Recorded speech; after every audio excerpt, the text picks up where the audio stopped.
selamat semua. Masih semangat? Si Masih semangat ya Bapak Ibu. Hari ini kita Semangat, akan Mbak. memulai materi pertama kita dengan Ibu Lailatul Azkiyah. Beliau adalah asisten profesor di Universitas Jember dan juga menamatkan pendidikan S1-nya di Universitas Jember dan juga S2 di Universitas Brawijaya, kemudian S3 di Universitas Hiroshima, Jepang. Seperti itu Bapak Ibu. Nah, beliau akan memaparkan terkait pengetahuan bahan titik kritis kehalalan produk dan makanan minuman. Mohon izin Bu Kiki, kita akan memulai di pukul 7:06 ini sampai dengan jam 9 nanti. Untuk sesi diskusi, apakah nanti akan interaktif saat materi berlangsung atau akan di akhir sesi, Bu? Mengikuti dari moderator seperti apa baiknya? Baik, sebaiknya mungkin lebih enaknya ini aja ya Bu, materi selesai, nanti baru biar clear di akhir sesi 45 menit sebelum penutupan kita ada tanya jawab. Baik. Bu. Ampun izin, ini pesertanya dari makanan Oh saja atau iya, campuran, Mbak? Mohon izin Ibu, untuk peserta ada 23 peserta, 15 pesertanya adalah calon auditor dari PT Sukuvindo, Mhm. kemudian 7 pesertanya dari LPH Yayasan dan juga perusahaan, serta universitas, ada juga dari BPJPH dan pribadi yang belum masuk ke dalam LPH, ada dari makanan minuman, ada dari penyembelihan juga. Oke. Berarti umum ya, Mbak ya? Iya betul. Oke. Terima kasih Bu Kiki untuk waktu dan layar dipersilahkan. Oke, sebentar, Gih. Izin Iya. sebentar saja. Saya tak mengaktifkan ini dulu. Baik, Bapak dan Ibu, sambil kita menunggu persiapan dari Bu Kiki, boleh Bapak Ibu untuk melakukan absensi terlebih dahulu di sistem agar nanti tidak tertinggal ya. Absensinya silahkan dibuka.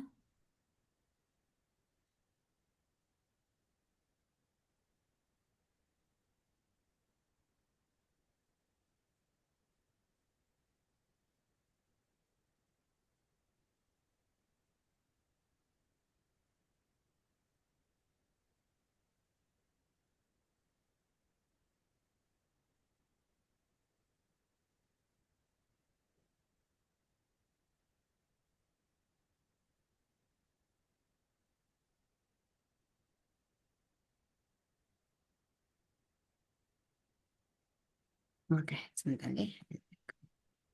Baik, Ibu.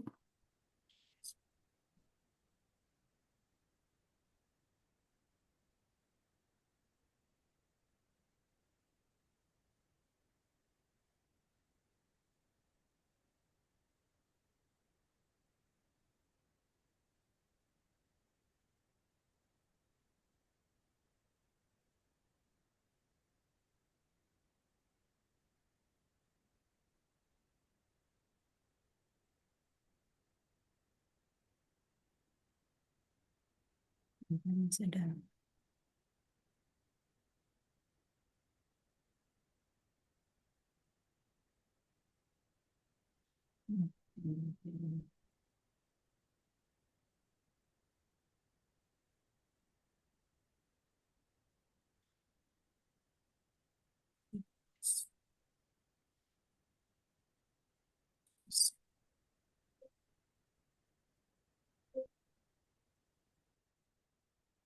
Sebentar, Mbak ya. Kok ada gangguan nih? Sebentar. Tunggu sebentar.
Maaf sebentar.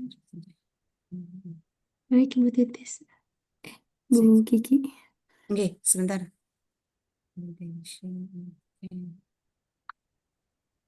Oke, baik.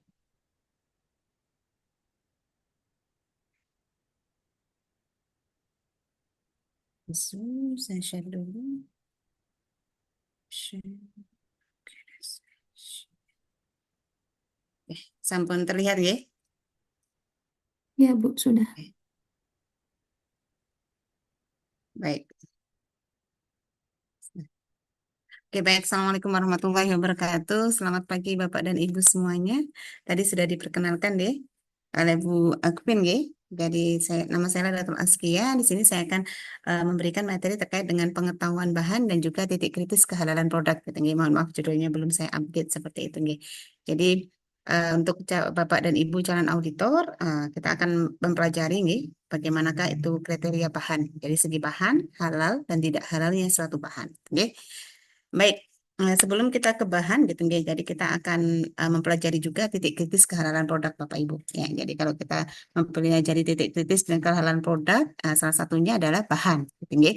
Jadi kalau kita sebut sebagai suatu titik kritis gitu, nggih, itu adalah tahapan nggih, dari setiap tahapan dari suatu proses produksi gitu nggih, baik itu makanan, minuman, obat atau kosmetik ya, yang dia berpotensi atau memiliki potensi gitu nggih untuk mengubah status daripada kehalalan suatu produk tadi. Ya, yang awalnya dari halal dia bisa menjadi haram. Jadi semua titiknya. Dan salah satunya, nah kita bisa mempelajari atau kita bisa eh, mengidentifikasi gitu ya. Titik kritis itu dari dua perspektif gitu nggih. Yang pertama adalah kita menggunakan tinjauan retrospektif terhadap proses sintesis, isolasi dan pemurnian bahannya. Yang pertama kita lihat dari bahannya. Nah, yang akan kita pelajari nanti pada pagi hari ini gitu nggih. Dan yang kedua adalah kita melakukan tinjauan retrospektif terhadap proses pembuatannya gitu ya. Tapi kalau untuk hari ini kita hanya berfokus pada bahannya ya.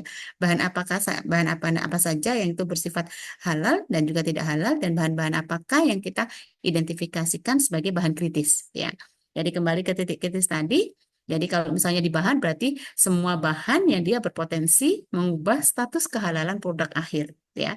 Jadi status kehalalan produk akhirnya jadi tidak halal gitu ya atau haram gitu ya. Jadi kita lihat dari sisi satu saja yaitu bahan gitu ya. Karena kita akan mempelajari tentang bahannya. Oke.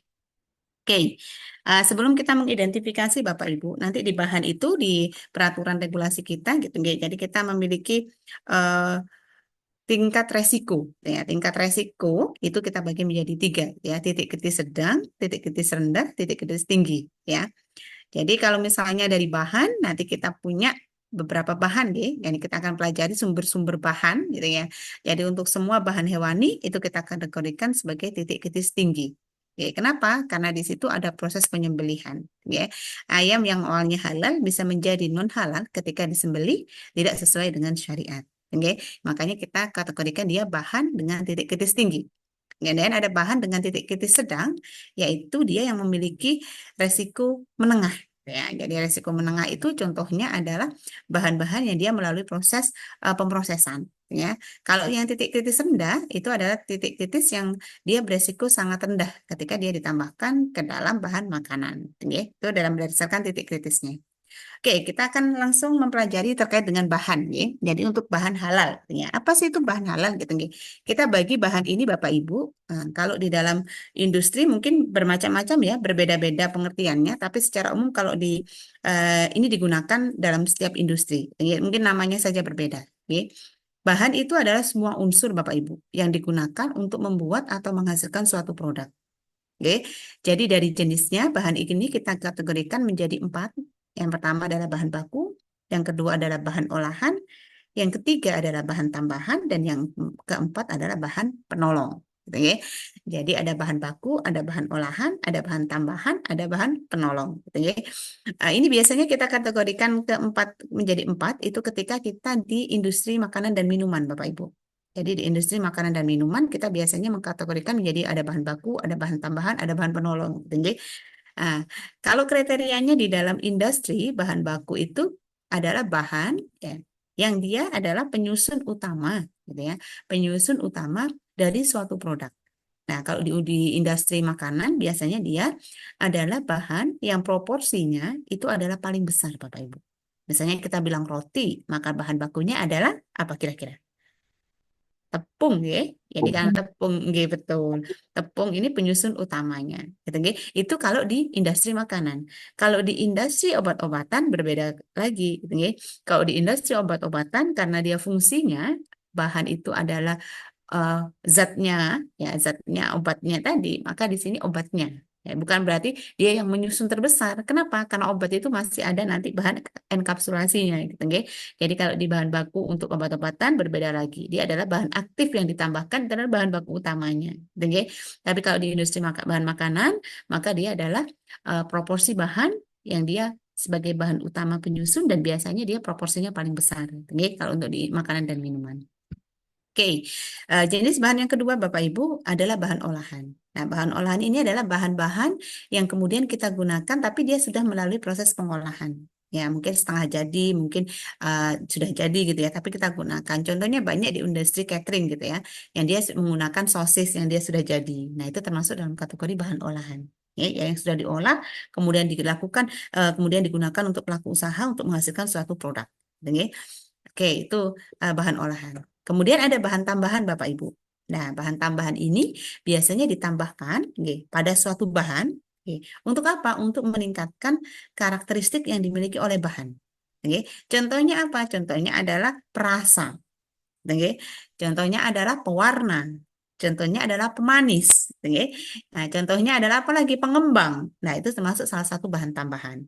Di mana dia ditambahkan nggih, dalam suatu produk dia tujuannya adalah untuk meningkatkan sifat tertentu yang kita inginkan. Misalnya, oh saya tambahkan nih asam benzoat. Untuk apa?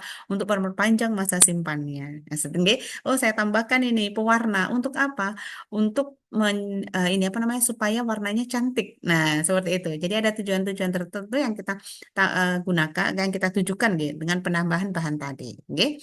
Kemudian ada juga bahan penolong Bapak Ibu. Jadi bahan penolong ini adalah bahan yang digunakan untuk menolong proses. Termasuk di situ adalah bahan penolong pencuci, berarti sabun gitu nggih. Termasuk bahan penolong proses, contohnya apa? Enzim, contohnya lagi apa? Katalisator, contohnya lagi yang lainnya. Tapi dia tidak ada di produk akhirnya. Di komposisi produk akhirnya nggak ada. Tapi dia berfungsi untuk menolong proses. Nggih. Itu kita kategorikan sebagai bahan penolong. Gitu, nggih. Jadi keempat jenis bahan tadi Bapak Ibu di dalam suatu proses produk halal, nggih, keempat bahan tadi ya itu semuanya harus tertelusur. Tertelusur dengan apa? Tertelusur dengan kehalalan. Nggih, jadi dari segi bahannya dulu, karena kita konsen bahan. Jadi baik bahan baku, baik bahan olahan, baik bahan tambahan maupun bahan penolong, semuanya harus tertelusur dengan halal. Karena apa? Karena biasanya pelaku usaha itu nggak sampai ke sana gitu ya. Oh ini bahan penolong Pak, ini hanya untuk mencuci piring gitu ya. Tapi ternyata dia nggak ada label halalnya gitu ya. Kenapa kok harus seperti itu? Karena kita memang untuk meminimalisir atau untuk menghilangkan gitu ya tingkat resiko ketidakhalalan dari suatu proses produk halal. Enggak ya? Oke, itu dari jenis bahannya ya Bapak Ibu ya. Kemudian kalau dari sumber bahannya Bapak Ibu, bahan ini kita memiliki 7 sumber. Ya, di mana yang satunya itu nggak boleh gitu ya. Jadi yang pertama adalah ada hewani, Bapak. Jadi sumber bahan itu dari hewan. Ya, sumber bahan itu bisa dari tumbuhan, bisa dari sintesis bahan kimia, bisa dari mineral, bisa dari mikroba dan rekayasa genetika, bisa dari produk biologi, dan ada dari manusia. Tapi itu sangat dilarang dan tidak diperbolehkan. Gitu ya. Kenapa ada manusia? Karena memang beberapa ini nggih, beberapa produk gitu ya yang mungkin bagian manusia itu digunakan gitu ya di beberapa mungkin plasentanya atau apanya. Kalau untuk plasenta ini ada sendiri untuk hewan ya, tapi bukan manusia. Plasenta manusia tidak diperbolehkan. Plasenta hewan masih diperbolehkan untuk kecantikan. Ada ini apa namanya fatwa MUI yang membolehkan ada syarat tertentu untuk plasenta hewan gitu, nggih. Tapi kalau manusia sangat dilarang, gitu, nggih. Tapi di beberapa ini terbukti beberapa plasenta baby itu digunakan untuk kecantikan dan itu dilarang sangat. Gitu, nggih. di kita seperti itu dan tidak akan mendapatkan sertifikat halal. Kecil, besar, semua bagian manusia dilarang untuk digunakan. Oke. Kalau dari jenisnya seperti itu Bapak Ibu. Oke. Jadi ada 7 jenis. Kalau dari bahannya ada 4. Oke. Nah ini adalah pengertiannya tadi. Oke. Saya sudah jelaskan tadi. Oke. Apa itu bahan baku, apa itu bahan olahan, apa itu bahan tambahan atau aditif, dan apa itu bahan penolong. Gitu ya. Kalau bahan utama tadi sudah saya jelaskan, dia adalah bahan yang digunakan untuk memproduksi suatu produk. Gitu ya. Kalau di bahan makanan ya tepung, ya berarti roti. Gitu, oke. Kalau bahan olahan yang digunakan sudah dapat pengolahan ya, dia sudah melewati proses pengolahan sebelum digunakan. Kalau bahan tambahan ditambahkan untuk memperbaiki sifat dan kalau bahan penolong dia digunakan untuk membantu proses, tapi tidak ada di komposisi. Dan itu pun semuanya harus tertelusur dengan halal. Jadi pelaku usaha wajib mencantumkan semua jenis bahan yang dia gunakan dalam daftar bahan halal. Kalau ada yang lewat, nah berarti Bapak Ibu auditor nanti bisa ngecek, oh ini kok nggak dimasukkan, nah itu berarti termasuk temuan, silahkan disuruh memperbaiki. Gitu, ya. Dan semua bahan nanti, bahan halal yang didaftarkan tidak boleh berubah ketika dia beroperasi gitu, ya, dari si pelaku usaha tadi untuk menghasilkan suatu produk. Ya. Oke, baik. Kita akan mempelajari yang pertama gitu, dari jenis bahannya dulu. Yang pertama kita pelajari adalah jenis bahan hewani. Ya, jadi bahan hewani adalah semua bahan yang dia bersumber dari hewan dan turunannya. Gitu, oke.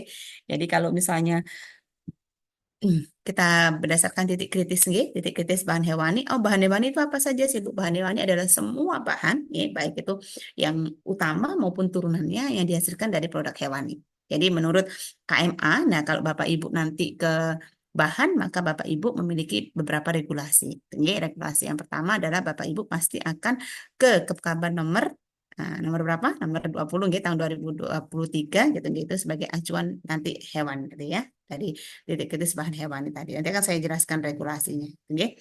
Kemudian bahan hewani Bapak Ibu di KMA 944 2024 dan juga di KMA 748 tahun 2021 semua bahan hewani ini adalah termasuk dari bahan kritis. Jadi semua bahan hewani ini bahan kritis berarti bahan apa? Bahan yang dia berpotensi untuk mengubah status kehalalan produk akhir. Oke. Jadi itu perlu dicermati kalau ada bahan hewani di pelaku usaha, maka auditor harus bisa memastikan betul-betul bahwa semua bahan tadi sudah tertelusur dengan halal. Dengan kata lain, Bapak Ibu harus menghilangkan ya titik kritis bahan di bahan hewani. Dengan apa? Dengan dokumen pendukung. Oke. Oke, bahan hewani itu apa saja? Saya akan jelaskan terlebih dahulu. Bahan hewani itu apa saja? Jadi kalau bahan hewani yang mungkin kita kenal, bahan utama turunan hewan itu adalah daging, termasuk produk samping dari daging. Ada lemak, ada tulang, ada kulit gitu ya, dan lain-lain. Ya.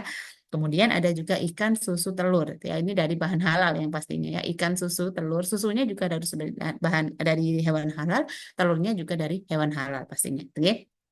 Oke, kalau ikan susu telur dari bahan halal Bapak Ibu, kemudian Bapak Ibu dari auditor cukup mengecek apakah dia ada proses pengolahan atau tidak. Jadi jika dia tidak ada proses pengolahan, dia ikan segar, susu segar dan telur segar daripada turunannya daging, hewan halal, maka dia menjadi tidak kritis. Oke, namun jika dia melalui proses pengolahan, dia akan menjadi kritis. Nah, disinilah Bapak Ibu harus berperan untuk menghilangkan kritis tadi untuk menghilangkan potensi ketidakhalalan tadi. Oke.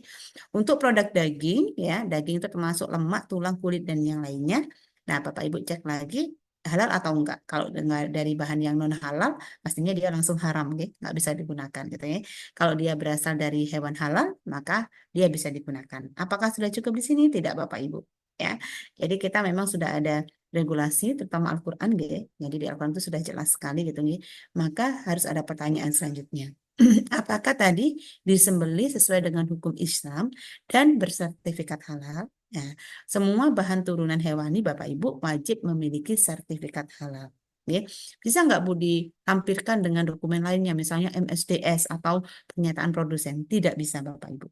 Oke, semua turunan bahan hewan ini masuk di KMA 748 di mana KMA ini mengatur tentang apa? 748 dan 944 nih.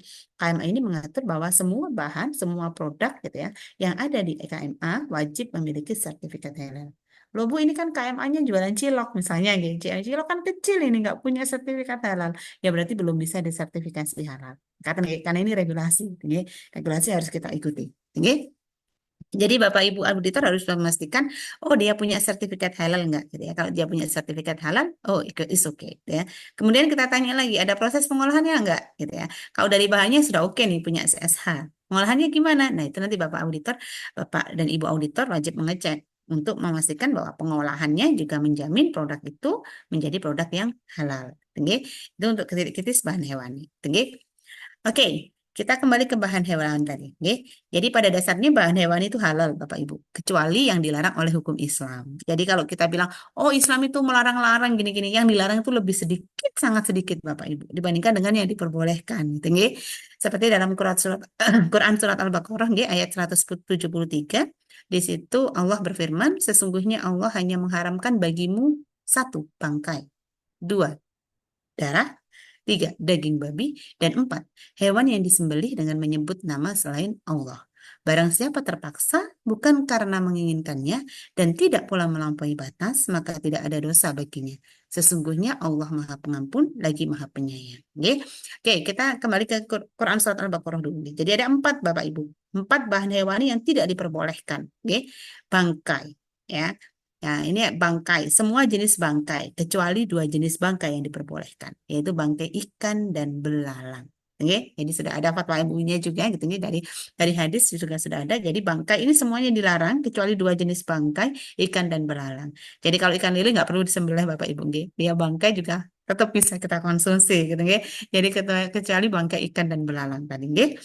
Kemudian ada darah Bapak Ibu. Nah, darah ini juga tidak diperbolehkan sama sekali baik itu untuk makanan, kosmetik dan sebagainya. Karena sudah ada ini apa firman Allah sudah ada ini apa dasar kuat gitu ya, dasar kita dasar utama untuk menghalalkan suatu bahan. Ya. Kemudian ada daging babi, termasuk daging babi ini bukan dagingnya saja, Bapak Ibu, babi dan turunannya. Kemudian yang keempat, ini yang mungkin seling selip ya di UMKM kita terutama, gitu, hewan yang disembelih dengan menyebut nama selain Allah. Kalau itu untuk Bapak Ibu konsumsi sendiri mungkin oke gitu nih, tapi ya, untuk dapat sertifikat halal, karena tujuan utama dari sertifikat halal ini memberi jaminan kepada konsumen gitu nih, maka di sini ada syarat-syarat tertentu penyembelihan yang nantinya bisa mendapatkan sertifikat halal. Ya, untuk ya pelaku usaha yang dia menggunakan hanya sebagai user atau pengguna ya, produk tadi, langsung saja disarankan silahkan menggunakan daging atau turunannya yang punya sertifikat halal. Ya. Untuk RPU, RPH, nah, nanti Bapak Ibu ada syarat sendiri, harus punya nanti juru sembelih halal, harus punya penyelia halal, seperti itu. Ya. Jadi nanti untuk RPU dan RPH, nah Bapak Ibu ada syarat sendiri yang diperuntukkan untuk RPU, RPH. Tapi untuk yang bahan olahan, bahan makanan, kosmetik dan sebagainya, langsung saja bahwa itu gunakan produk-produk turunan hewani yang dia memiliki sertifikat halal. Nih. Jadi nggak cukup Bapak Ibu, oh ini ayam kok Pak, kok nggak bisa di sertifikat halal gitu. Nggih. Jadi tidak bisa, karena di situ ada titik yang sangat kritis nggih, yang diatur nggih. Jadi ketika ayam disembelih tidak atas nama Allah, tidak sesuai dengan syariat, maka hukumnya sama dengan babi tadi, tidak halal. Ini haram dan juga dagingnya nggak halal. Gitu. Jadi mungkin saja kalau kita boleh nggak Bu kita bertanya penyembelihan ini penyembelihannya gimana boleh gitu ya. Kenapa? Karena itu udah ada kewajiban di Al-Qur'an gitu ya. Jadi kalau misalnya di pasar, nah itu juga untuk Bapak Ibu untuk kita juga untuk kita ini nggak kita renungkan gitu nggak. Jangan-jangan doa-doa kita itu belum terkabul karena kita banyak mengkonsumsi barang yang tidak halal gitu nggak. Dengan tidak sengaja ya pastinya gitu nggak. Ketika kita beli ayam kita lupa menanyakan gitu ya. Pak ini sembelihnya gimana gitu kan ya. Itu wajib kita tanyakan gitu nggak. Untuk menjamin bahwa apa-apa yang kita konsumsi di sini adalah sesuatu yang halal gitu nggak. Jadi ada empat tadi nggak menurut Quran surat Al-Baqarah gitu nggih. Nah, kemudian kita kembali ke Kekaban nggih, nomor 20 tahun 2023 nggih Bapak Ibu. Ya, di Kekaban itu ada syarat lagi ya. Jadi selain ini, selain di Quran Surat Al-Baqarah, juga di situ ada keterangan nggih, bahan hewani yang dia tidak bisa tersertifikati halal. Yaitu bukan dari hewan bertaring dan berkuku tajam. Ya, anjing, tikus, buaya, singa, harimau, dan lainnya. Jadi yang punya taring dan kuku panjang tidak bisa mendapatkan sertifikat halal. Gitu, nggih. Kemudian bukan dari hewan yang dilindungi sesuai ketentuan peraturan perundang-undangan. Ya, contohnya, oh ada ini burungnya ini sangat spesifik ya, yang kemudian dari negara kita, karena kita tinggal di Republik Indonesia gitu, ya, itu dilindungi. Nah itu tidak bisa nanti akan dapat sertifikat halal. Gitu, ya. Jadi yang bisa hanyalah yang dia memang untuk ini pengguna gitu ya, untuk user bukan untuk dilindungi secara perundang-undangan. Oke. Kemudian hewan yang digunakan dalam PPH harus disembelih sesuai dengan hukum Islam dan memenuhi prinsip kesejahteraan hewan dan standar kesehatan hewan. Kemudian yang syarat selanjutnya adalah tidak bercampur atau terkontaminasi dengan bahan haram dan atau najis. Ya, jadi itu adalah syarat-syarat untuk bahan hewani, Bapak Ibu. Jadi semuanya boleh kecuali empat, kemudian ada turunannya, ya sesuai dengan ketetapan kita. Nah, kemudian juga tidak boleh tercampur atau terkontaminasi dengan bahan haram atau najis. Makanya tadi kalau kita bilang bagaimana memastikan daripada kehalalan produk, kita ada dua retur perspektifnya. Satu dari bahan asal muasalnya, dua dari prosesnya. Nah, dua-duanya ini harus dijamin. Nggak bisa, oh bahannya sudah halal, ternyata prosesnya nggak halal atau terkontaminasi najis. Akan menjadi produk yang tidak halal. Oke? Oke, Bapak Ibu, kita sekarang ke bahan turunan dari hewan, gitu. Mungkin dari Bapak Ibu sudah paham gitu, gitu. Mungkin juga ada yang belum, maka di sini kita akan coba refresh gitu nih, Bapak Ibu. Jadi kalau bahan turunan dari hewan, kenapa saya di sini pakai gambar pok gitu ya? Karena pok ini yang dilarang gitu ya, yang sudah ada di Al-Quran gitu ya. Ada babi di sana, gitu, gitu.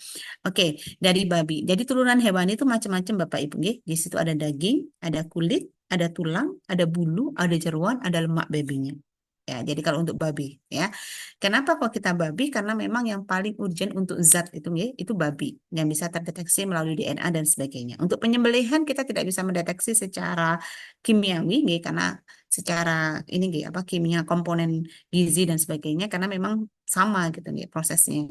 Tapi kalau untuk POK itu kita bisa mendeteksi gitu, nih. Jadi di sini ada daging. Nah, kalau daging mungkin Bapak Ibu sudah bisa membedakan deh antara daging bahan hewan dan daging bahan non hewan gitu, nih. Oh, non halal maksud saya. Jadi oh ini daging sapi, ini daging kambing, oh ini daging ayam. Nah mungkin sudah bisa. Ya. Jadi kalau daging itu Bapak Ibu turunannya banyak sekali. Dia bisa jadi sosis gitu ya, sate, daging, suwir gitu ya, bumbu bakso, bacon, hamburger, mentega, pangsit roti dan lain-lain. Nah itu yang harus kita waspadai. Dan itu semuanya harus kita pastikan dia halal. Jadi non babi pastinya.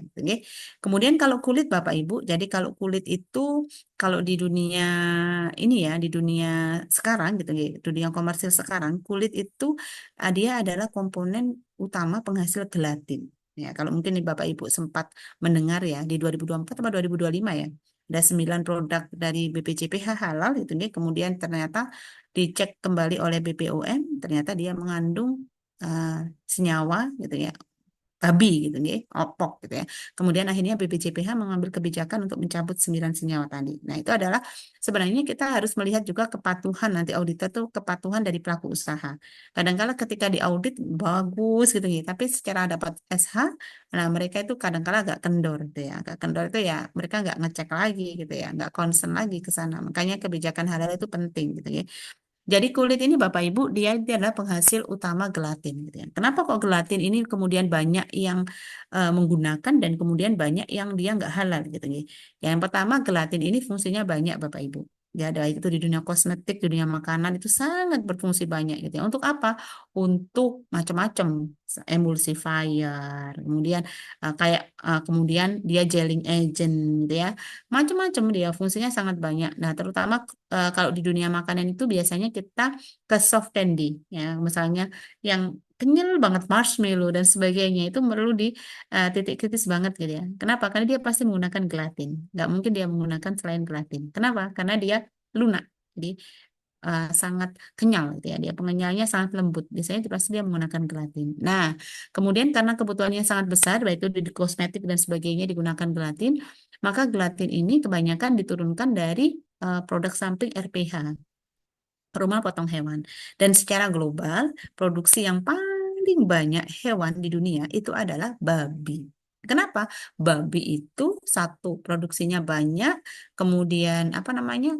Berkembang biaknya dia sangat banyak cepat gitu ya dibandingkan dengan sapi gitu ya. Sekali beranak itu dia bisa banyak, nggak satu kayak sapi gitu ya.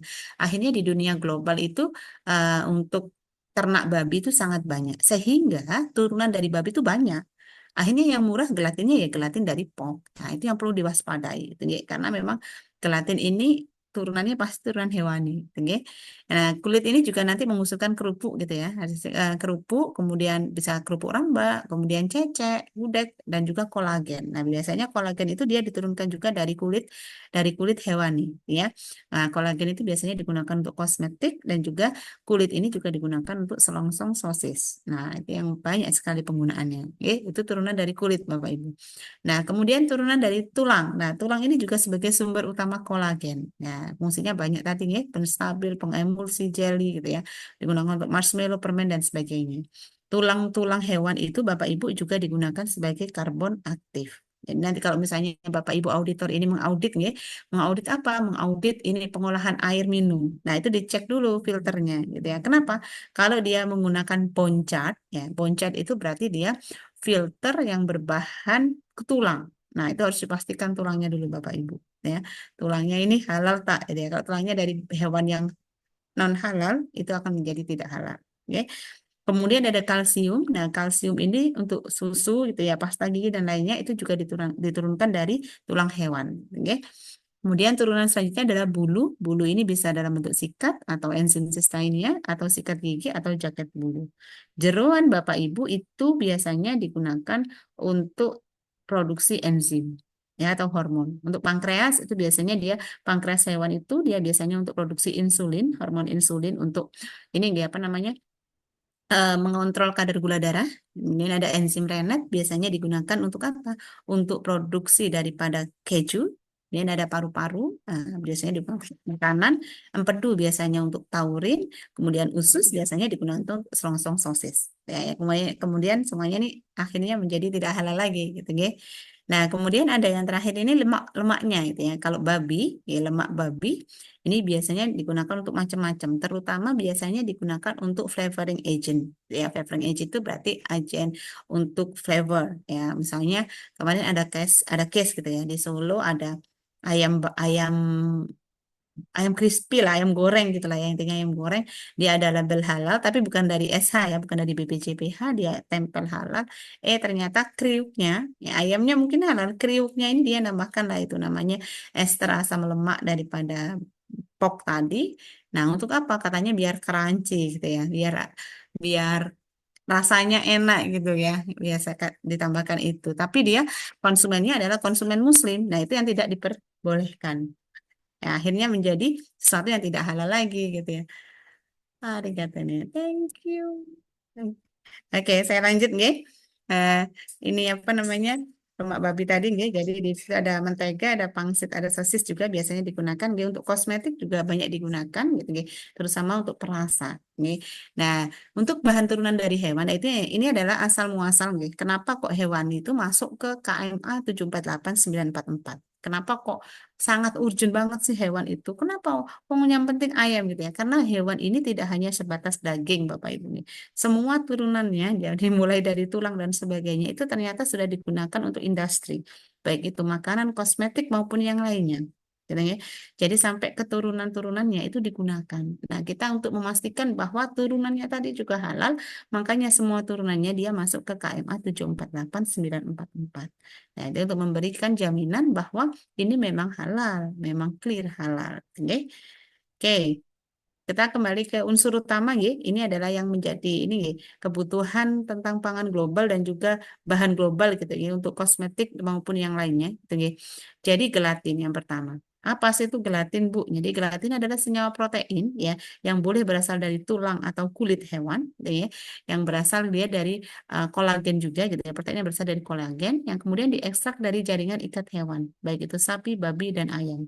Seperti kulit, tulang, tulang rawan, gitu ya. Kelatin ini diperoleh dari industri pengolahan daging yang dan juga rumah pemotongan hewan. Nah, termasuk dalam senyawa apa? Sebenarnya dia adalah senyawa hidrokoloid, Bapak Ibu, dan banyak digunakan untuk makanan, minuman, kosmetik, dan obat-obatan. Jadi biasanya kalau di makanan itu untuk pengenyal, ya pengental.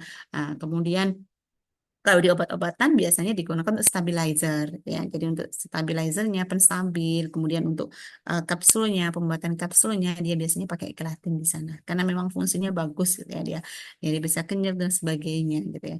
Jadi ini pengalaman saja Bapak Ibu. Jadi selama 3,5 di Jepang saya nggak pernah mengkonsumsi marshmallow ya. Jadi marshmallow yang di sana saya nggak berani. Kenapa? Karena saya tahu dia pasti menggunakan gelatin.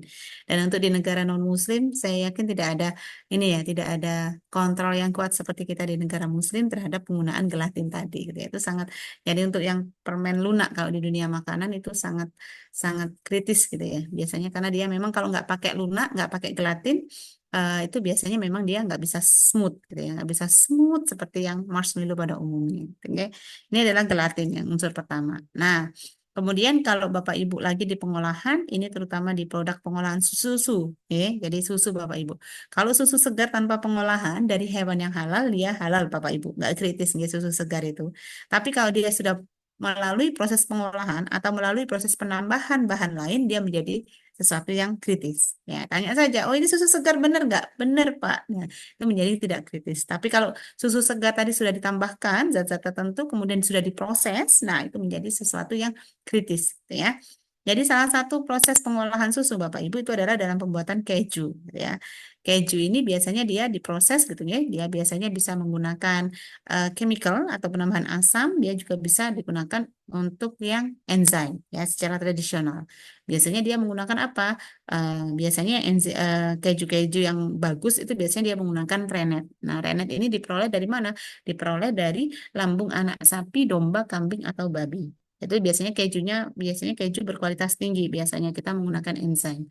Nah, tapi perlu dipastikan nanti enzimnya ini rennetnya dari mana gitu ya. Kalau rennetnya dia diekstrak dari hewan yang non halal, ya maka dia akan menjadi non halal produknya. Termasuk apa?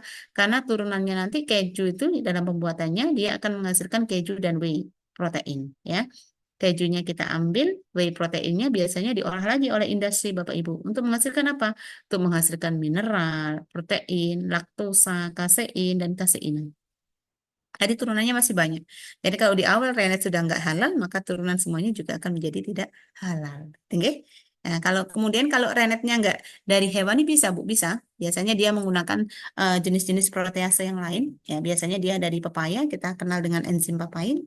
Kemudian ada zingiber dari jahe atau bromelin dari nanas. Tapi memang eh, kualitasnya nggak bagus seperti hewani. Atau boleh nanti yang sekarang dikembangkan adalah rennet dari mikroba. Tapi perlu dicermati bahwa semua turunan dari mikroba ini adalah kritis. Jadi harus dipastikan nanti. Ada nanti hewan dari mikroba. Oke?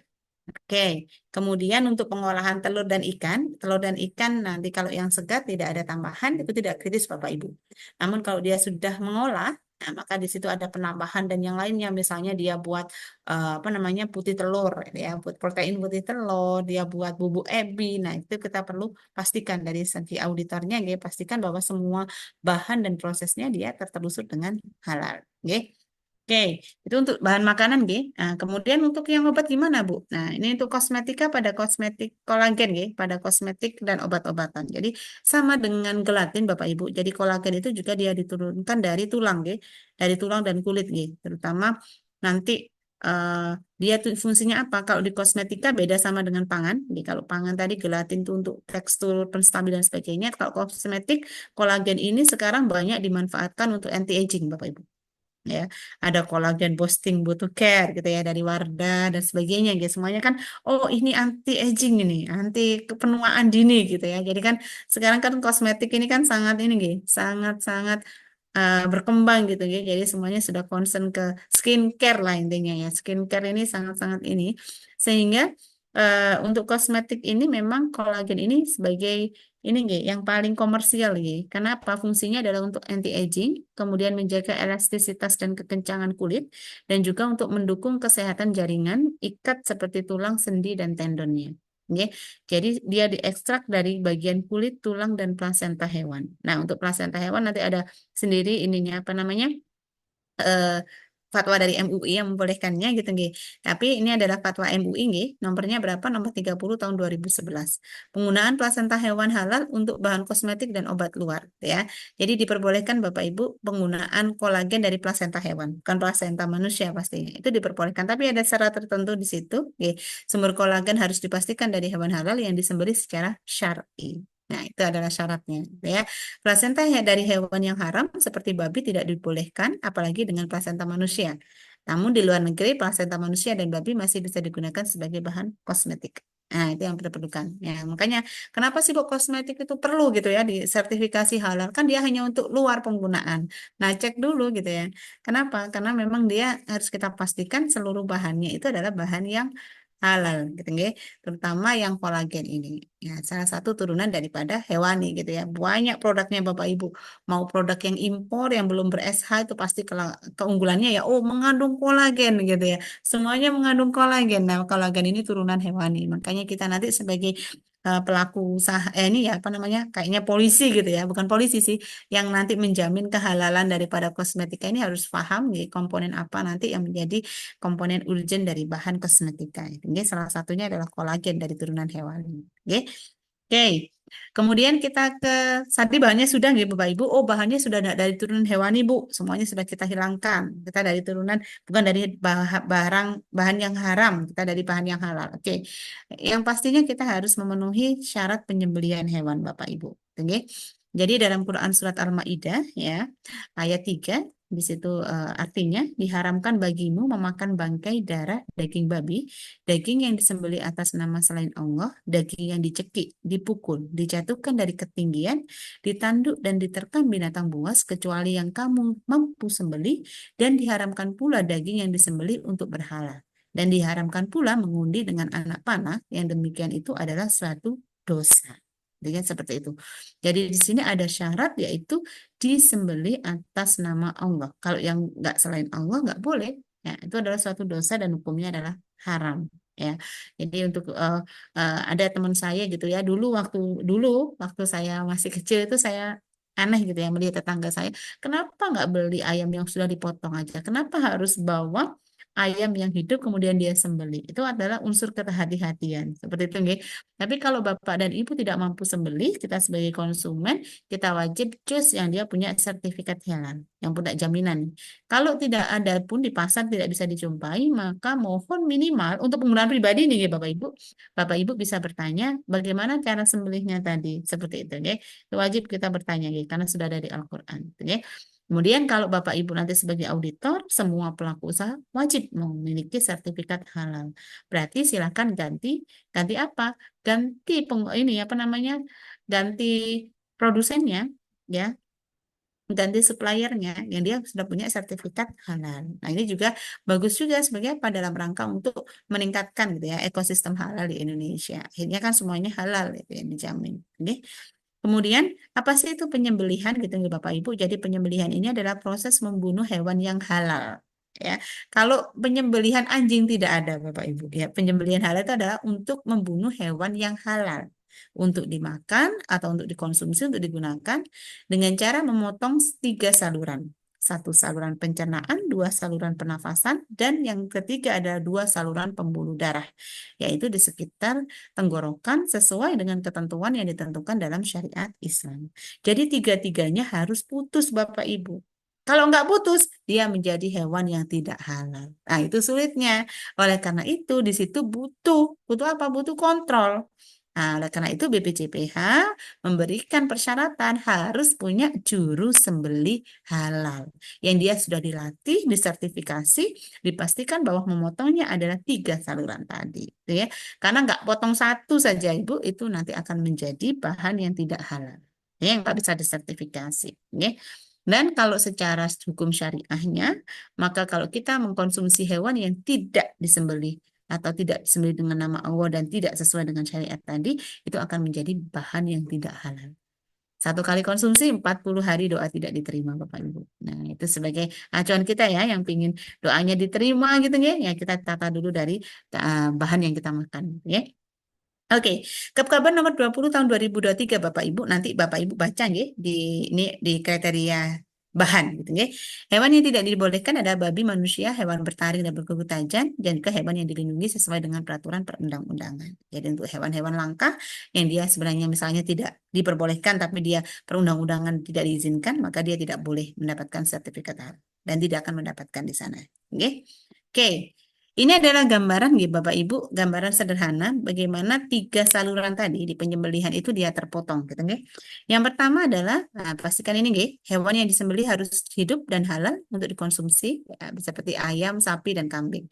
Yang nggak hidup atau yang sudah mati tidak boleh disembelih. ya itu nggak menjadi bangkai sudah. Ya, jadi kalau bangkai jatuhnya adalah haram. Ya diharamkan atas kamu. Nah, kan diharamkan berarti jadi jatuhnya menjadi haram. Ya, sapi sudah mati, kemudian disembelih. Nah, itu nggak boleh. Satu, hewannya masih hidup. Dua, penyembelih harus beragama Islam, cukup umur, sehat jasmani, dan membaca bismillah dengan sengaja pada saat penyembelihan.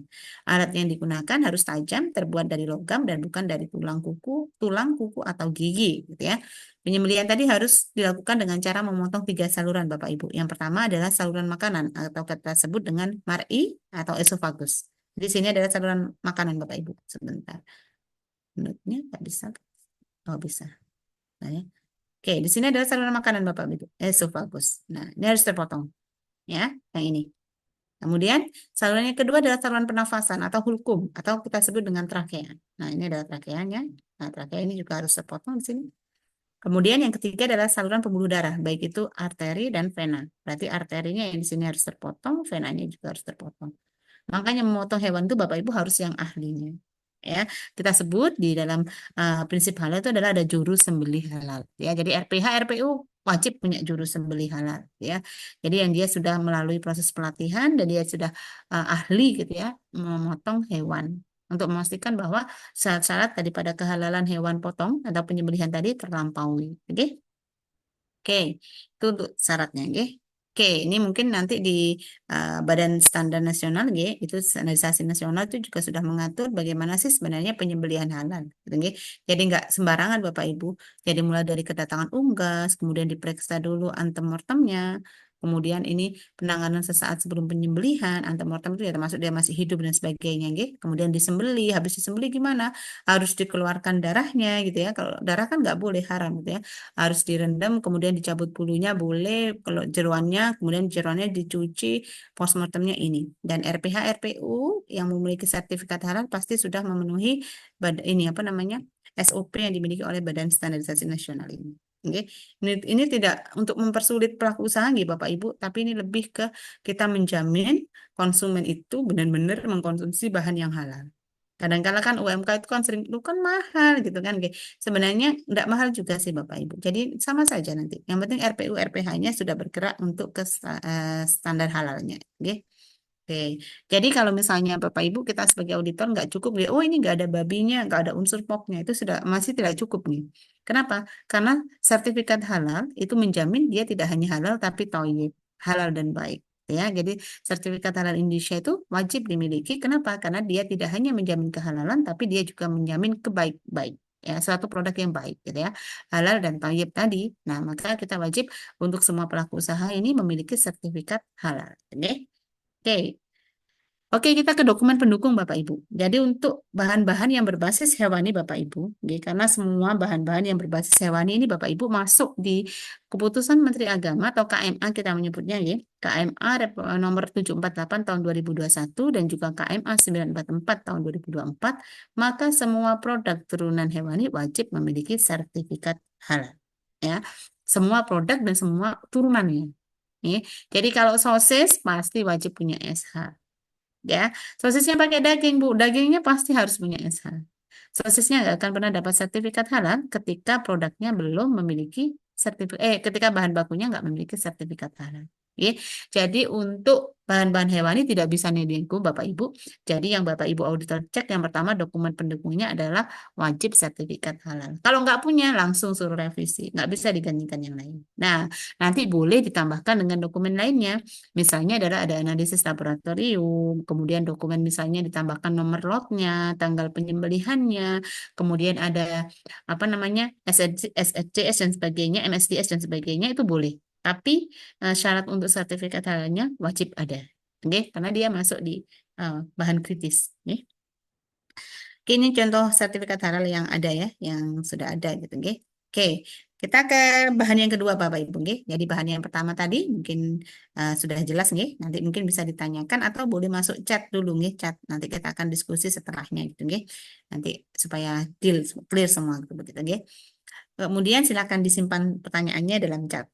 Oke. Kemudian bahan yang kedua Bapak Ibu. Oke, kalau bahan tadi bahan hewani yang pertama nggih, itu ada bahan semua turunan hewan hewan gitu nggih yang menjadi titik kritis. Nah, dokumen pendukungnya harus sertifikat halal gitu nggih. Dan semuanya harus memenuhi unsur-unsur kehalalan daripada produk turunan hewani. Oke, termasuk penyembelihan. Itu menjadi syarat wajibnya. Kecuali ikan dan belalang. Oke, kita kemudian ke titik kritis bahan nabati, Bapak Ibu. Nanti kalau Bapak Ibu ngaudit gitu ya, oh ada bahan nabati yang ditumbuhkan gitu ya. Jadi bahan nabati itu apa sih? Bahan nabati itu adalah bahan yang berasal dari tumbuhan, Bapak Ibu. Jadi seluruh ya bahan nabati segar kecuali bahan nabati yang dia bersifat toksik. Toksik itu berarti racun ya dan memabukkan dia dilarang ya. Jadi kalau Bapak Ibu ada bahan nabati dari tumbuhan, dia fresh, maka dia nggak kritis Bapak Ibu. Dia masuk di KMA 1360 positive list ya. Bu, ini ada bayam saya gunakan untuk produksi. Nggak usah sertifikat halal bahan pendukungnya. Jadi bayam segar positive list. Kenapa? Karena bahan nabati itu sebagian besar masuk di eh, 1360. 1360 itu adalah positive list ya. Dia sebenarnya tidak mewajibkan untuk dikecualikan ya, dari sertifikat kewajiban punya sertifikat halal. Nah, itu adalah salah satunya adalah bahan segar tadi. Ya. Nah, kalau mau menambahkan bukti boleh. Mungkin nambahkan bukti kode produksi dan sebagainya. Tapi kalau yang segar tanpa pengolahan Bapak Ibu cukup menuliskannya pelaku usaha positive list. Ya, jangan disuruh, oh ini bayamnya ini nggak punya sertifikat halal dan dokumennya. Nanti Bapak Ibu auditor diguyu sama penyelianya gitu ya. Regulasinya 1360 Bapak gitu ya. Itu positive list ya. Kecuali yang tadi toksik ya, toksik itu racun dan memabukkan. Contohnya apa? Kecubung ya. Itu nggak boleh walaupun dia hewan nabati gitu ya. Kemudian ada apa lagi? Ganja. Nah, itu nggak boleh walaupun dia adalah bahan yang nabati gitu ya. Karena dia adalah bersifat toksik, racun. Itu tidak diperbolehkan, ya. Oke, kalau dia ada pengolahan, maka dia akan menjadi kritis. Ini yang perlu Bapak Ibu cek nanti, ya. Bu, ini ada eh, sayur, ya. Tapi kemudian dipakai acar, Bu. Acar apa? Untuk apa buat acar? Acarnya ini dia mau menambahkan yang lainnya. Nah, itu akhirnya dia menjadi kritis. Nah, di kritis itu Bapak Ibu harus memastikan bahwa prosesnya dia oke, ya. Nah, di proses ini Bapak Ibu, jika prosesnya menggunakan fermentasi atau budidaya mikroba, maka semuanya akan menjadi kritis.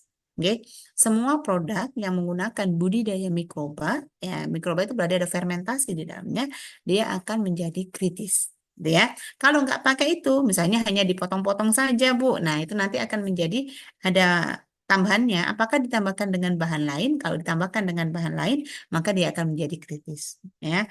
Kalau cuma dikeringkan saja Bu, ya berarti dia tidak kritis di bahan, tapi coba cek lagi apakah pengeringannya itu menggunakan media yang bebas dari najis. Tinggal pastikan itu. Oke.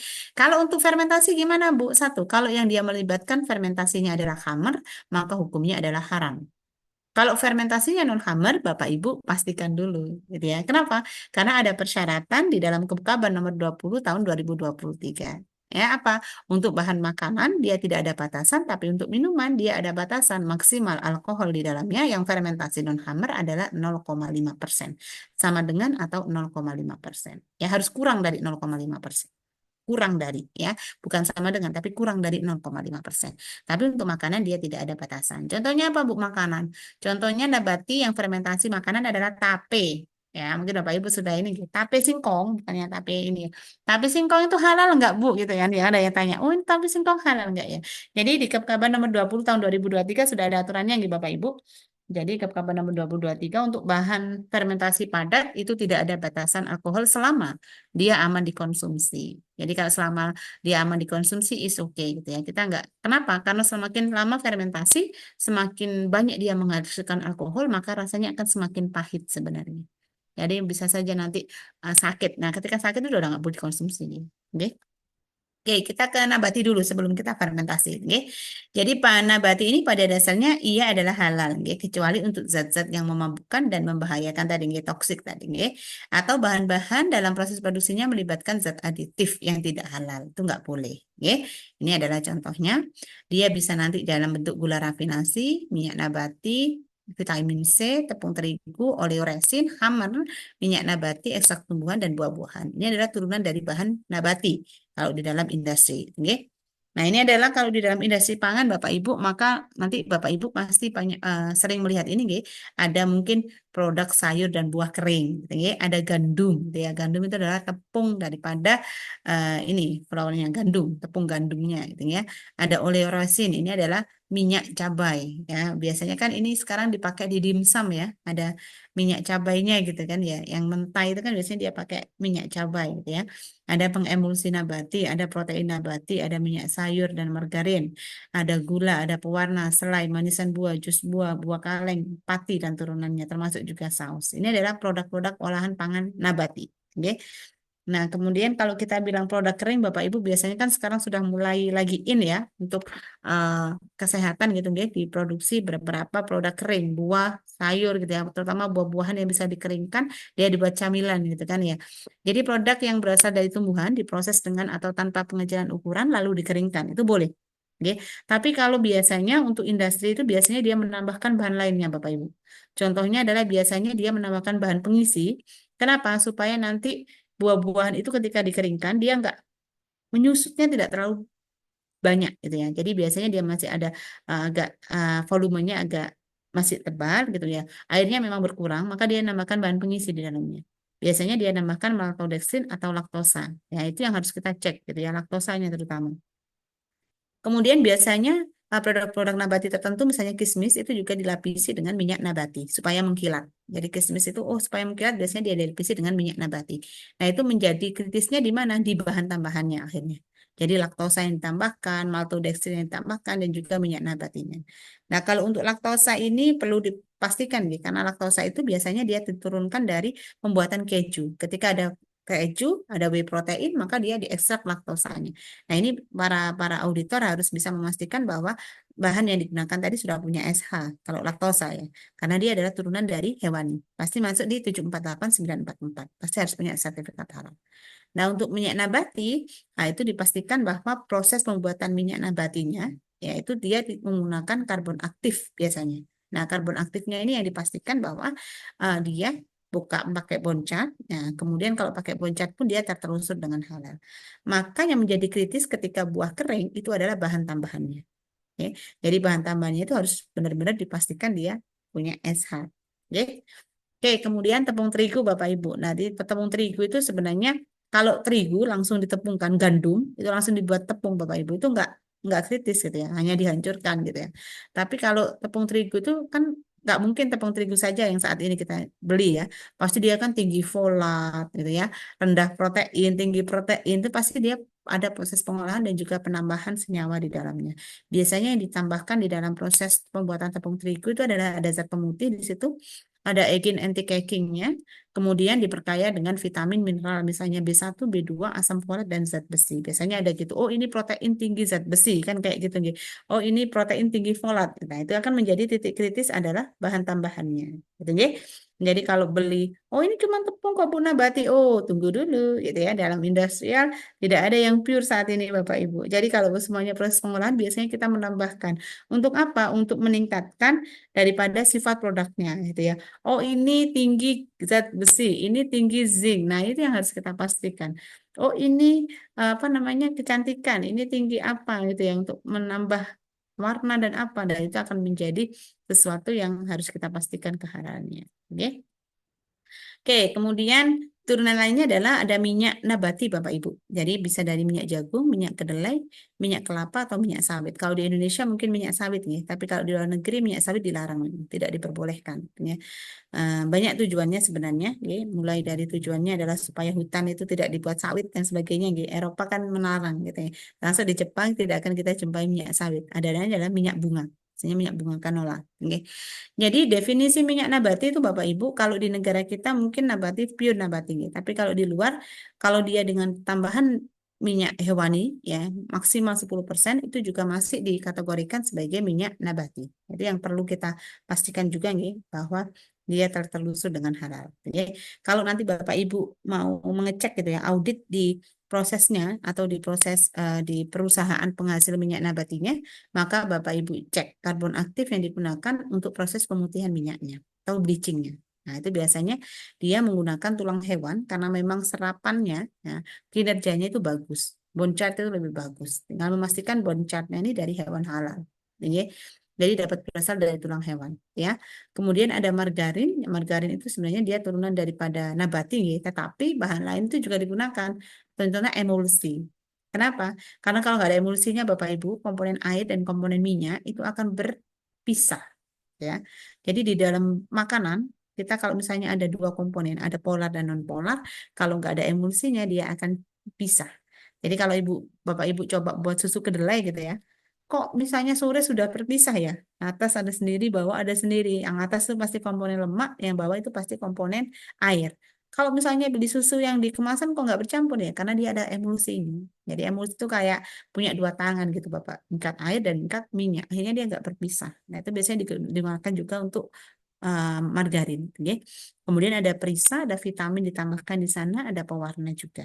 Jadi Bapak Ibu harus memastikan bahwa semua bahan tambahan itu wajib tertelusur dengan halal. Kembali ke konsep tadi, G4 bahan, semua yang digunakan itu harus semuanya punya ketertelusuran terhadap standar halal. Kalau nggak punya, ya nggak bisa disertifikasi halal. Oke. Kayak ini contoh lainnya, guys. Contoh lainnya adalah gula rafinasi gitu ya. Sebentar, guys. Izin sebentar. Saya izin sebentar. Oke, gula rafinasi Bapak Ibu. Apa itu gula rafinasi? Nah, kalau yang kita konsumsi sekarang itu sebenarnya gulanya sudah sebagian besar gula rafinasi, ya. Jadi gulanya adalah kita buat biasanya dari gula tebu atau gula bit ya. Kalau di Indonesia mungkin gula tebu ya, karena gula bit nggak ada ya. Jadi bitnya nggak diproduksi di sini, tapi kalau di luar biasanya kita pakai gula bit. Jadi ini sama dengan yang tadi prosesnya ya. Sebenarnya arah aktif yang paling urgent. Kenapa? Karena bone char dari tulang hewan itu kalau kita buat arah aktif untuk penyerap gitu ya, untuk memurnikan, dia itu kinerjanya jauh lebih tinggi dibandingkan dengan car-car yang lain. Ya. Jadi arah aktif yang misalnya dari nabati gitu. Tapi kalau yang dari hewan itu memang dia kinerjanya sangat tinggi. Makanya biasanya dia untuk pemurniannya dia juga menggunakan bone char tadi. Nah, akhirnya menjadi apa? Filter itu juga menjadi urgent kita cek, gitu, ya. Kemudian resin yang digunakan ya, dalam proses pemurnian itu juga harus kita cek. Kenapa? Biasanya dia menggunakan gelatin dalam proses pembuatan resinnya. Nah, di gelatinnya tadi. Makanya semuanya harus tertelusur dengan halal. Itu adalah kewajiban dari kita untuk memastikan tadi. Oke?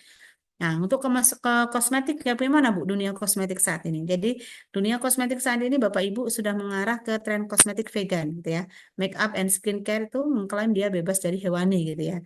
Dan hanya menggunakan bahan nabati kan kayak gitu ya. Nah, ini harus kita pastikan juga ya. Ada ada yang oh ini nggak pakai kolagen kita semuanya nabati gitu. Apakah langsung dapat SH? Enggak lah. Ya, kita pastikan dulu. Jadi titik kritis produk pengolahan itu ada pada apa? Pada proses pengolahan dan ada tidaknya bahan tambahan maupun bahan penolong. Oke, itu yang kita gunakan. Ya, jadi biasanya alkohol dalam produk kosmetik ya seperti skincare itu dia banyak fungsinya Bapak Ibu dari pelarut, pengemulsi gitu. Ya. Nah, itu kita harus pastikan dulu di situ ada penggunaan etanol ya yang non hammer dalam Fatwa MUI nomor 11 tahun 2018 ya tentang produk kosmetik yang mengandung alkohol atau etanol. Ya. Bahwa Fatwa MUI nomor 26 tahun 2013 dia juga standar kehalalan produk kosmetik dan penggunaannya. Jadi ada syarat-syarat tertentu nanti yang harus dimiliki untuk standar kosmetik Indonesia yang bisa disertifikasi halal gitu ya. Walaupun dia herbal, klaimnya herbal, ini kan dari ekstrak saja itu harus dicek, terutama nanti kadar daripada sumber alkoholnya. Ya, itu yang harus kita cek, gitu ya. Dan dipastikan memang nggak ada satupun bahan hewani yang dia gunakan gitu ya. Kalau hewani digunakan ya pastinya jatuhnya nanti kritis banget gitu ya. Kemudian kalau dari obat-obatan Bapak Ibu, ya mungkin Bapak Ibu sudah banyak ini nggih, obat-obatan itu kan banyak obat herbal, jamu seperti itu nggih. Jadi ada jamu, ada obat herbal diproduksi misalnya dari rempah, kunyit, jahe gitu ya. Pada dasarnya sih mereka sih positif list ya. Kalau kita hanya pakai jahe gitu kan ya. Namun biasanya proses pengolahan dan penggunaan bahan lainnya ini yang menjadi kritis gitu ya. Jadi kalau misalnya Bapak Ibu temukan sekarang ya, ada beberapa produk jamu daripada impor yang dia nggak punya sertifikat halal gitu ya. Dia juga nggak punya izin BPOM gitu ya. BPOM dia nggak punya izin BPOM. Ternyata dia kemudian dicek ternyata jamu tadi yang klaimnya itu herbal, dia dicampurkan bahan dari binatang buas Bapak Ibu, seperti darah ular, tangkur buaya, kuku macan gitu ya, hati beruang dan sebagainya. Sehingga status kehalalannya pun diragukan atau bahkan haram dikonsumsi bagi umat muslim. Dan ini ditambahkan di produsen itu untuk apa? Untuk meningkatkan Bapak Ibu. Biasanya itu ada yang ingin meningkatkan vitalitasnya. Oh, saya minum obat. Nah, dari luar ini bagus loh. Kemudian saya punya paman Bapak Ibu. Jadi dia eh, tanpa sepengetahuan saya gitu ya. Kemarin baru cerita dia itu mengkonsumsi produk impor gitu ya. Entah itu dari negara mana, tapi memang tulisannya kanji ya. Kita nggak tahu kanji Taiwan, kanji Cina atau kanji Jepang gitu nih. Dia nggak punya izin edar, nggak tahu kok bisa masuk gitu nih, nggak bisa masuk di sini gitu nih. Dia belilah dia itu. Katanya gini, oh saya setelah konsumsi ini saya tuh merasa fresh gitu ya. Nah itu kan menjadi keraguan kita nih. Ada apa di dalamnya gitu nih. Jadi itu yang mungkin nanti perlu memang dari kita bergerak secara ini gitu untuk memastikan bahwa bahan tadi itu aman gitu ya, terutama dari BPOM dan juga dari BPJPH gitu ya, aman dan halal tadi harus kita pastikan. Karena memang produk dari luar itu kan memang nggak mewajibkan dia halal Bapak Ibu, karena dia nggak ada kewajiban ke sana gitu ya, dia mungkin non Muslim gitu kan ya. Kalau kita kan Muslim, jadi wajib untuk memastikan kehalalan tadi. Oke. Kemudian titik kritis selanjutnya adalah pada cangkang kapsulnya, Bapak Ibu. Jadi cangkang kapsul obat-obatan itu dipastikan gitu. Kenapa? Karena teknologi modern itu jamu itu sudah tidak dalam bentuk serbuk, dia dalam bentuk kapsul gitu ya. Mungkin kapsulnya kulit manggis ya sebagainya. Gitu.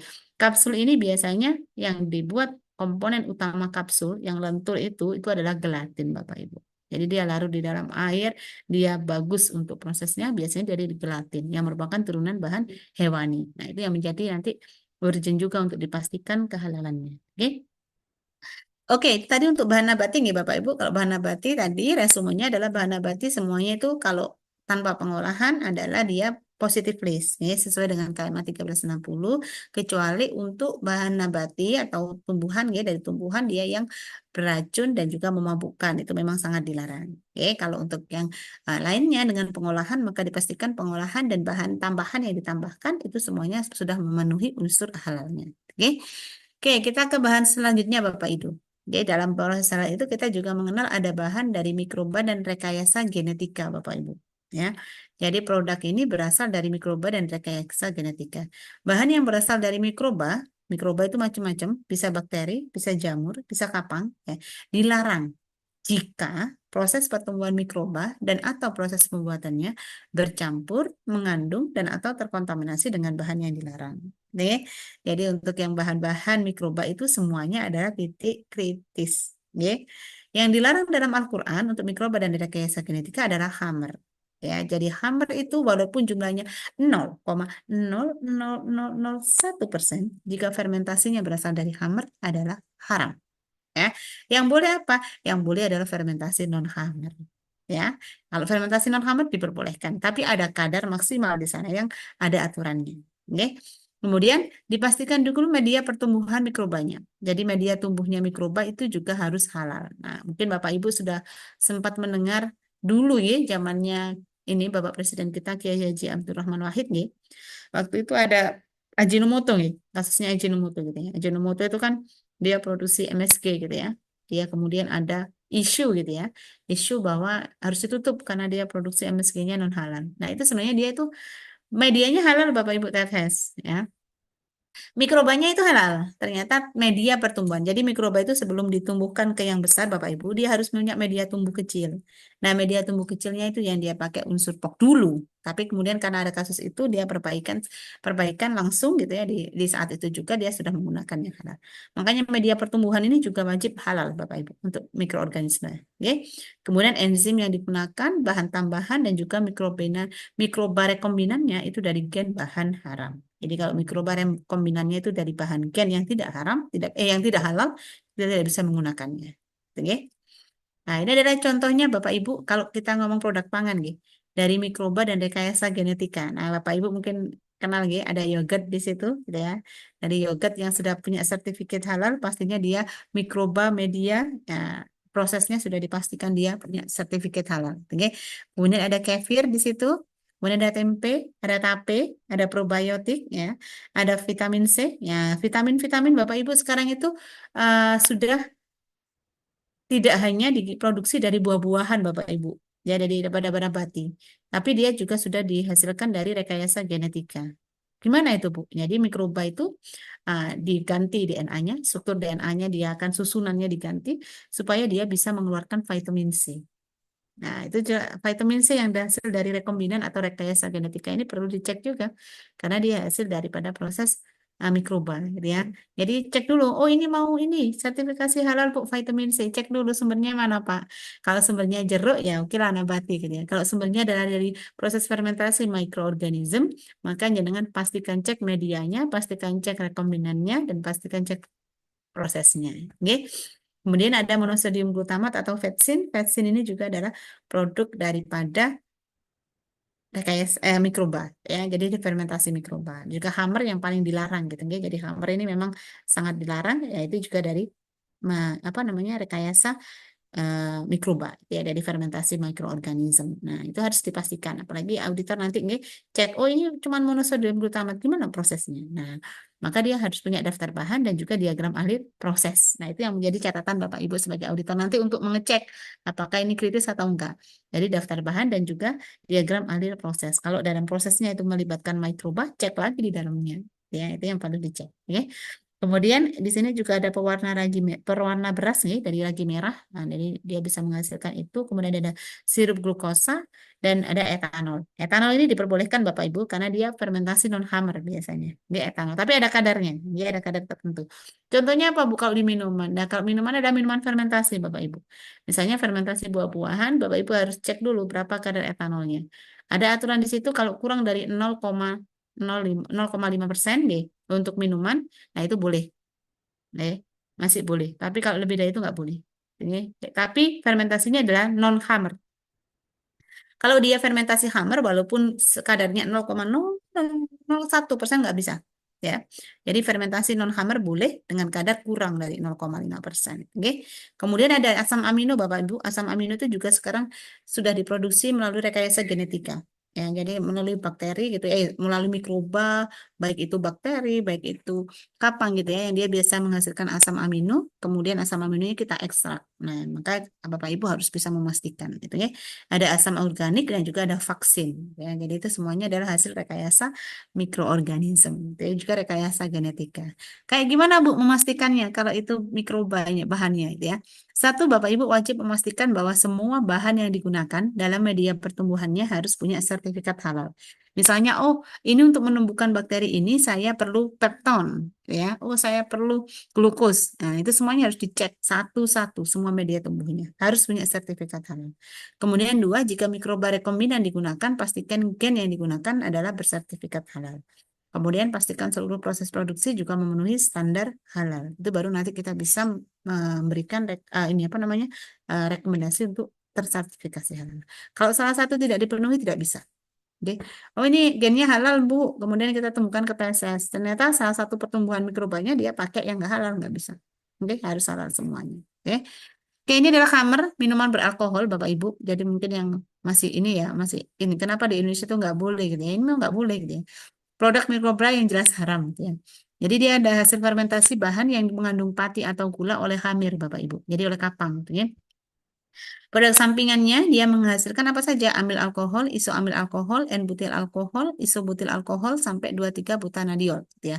Ini biasanya digunakan untuk memasak kalau di orang orang luar nih. Kalau di Jepang itu ada sake gitu ya. Jadi biasanya digunakan untuk memasak itu nggak boleh. Dari fermentasi hammer ya. Digunakan sebagai bahan penyedap yang juga sering digunakan dalam industri makanan, farmasi, dan kosmetik gitu ya. Jadi hammer walaupun di farmasi kosmetik nggak bisa digunakan. Yang bisa digunakan adalah yang alkohol. Ya, fermentasi non hammer ya. Jadi fermentasi non khamar nanti ini adalah etanol, contohnya dalam pangan gitu.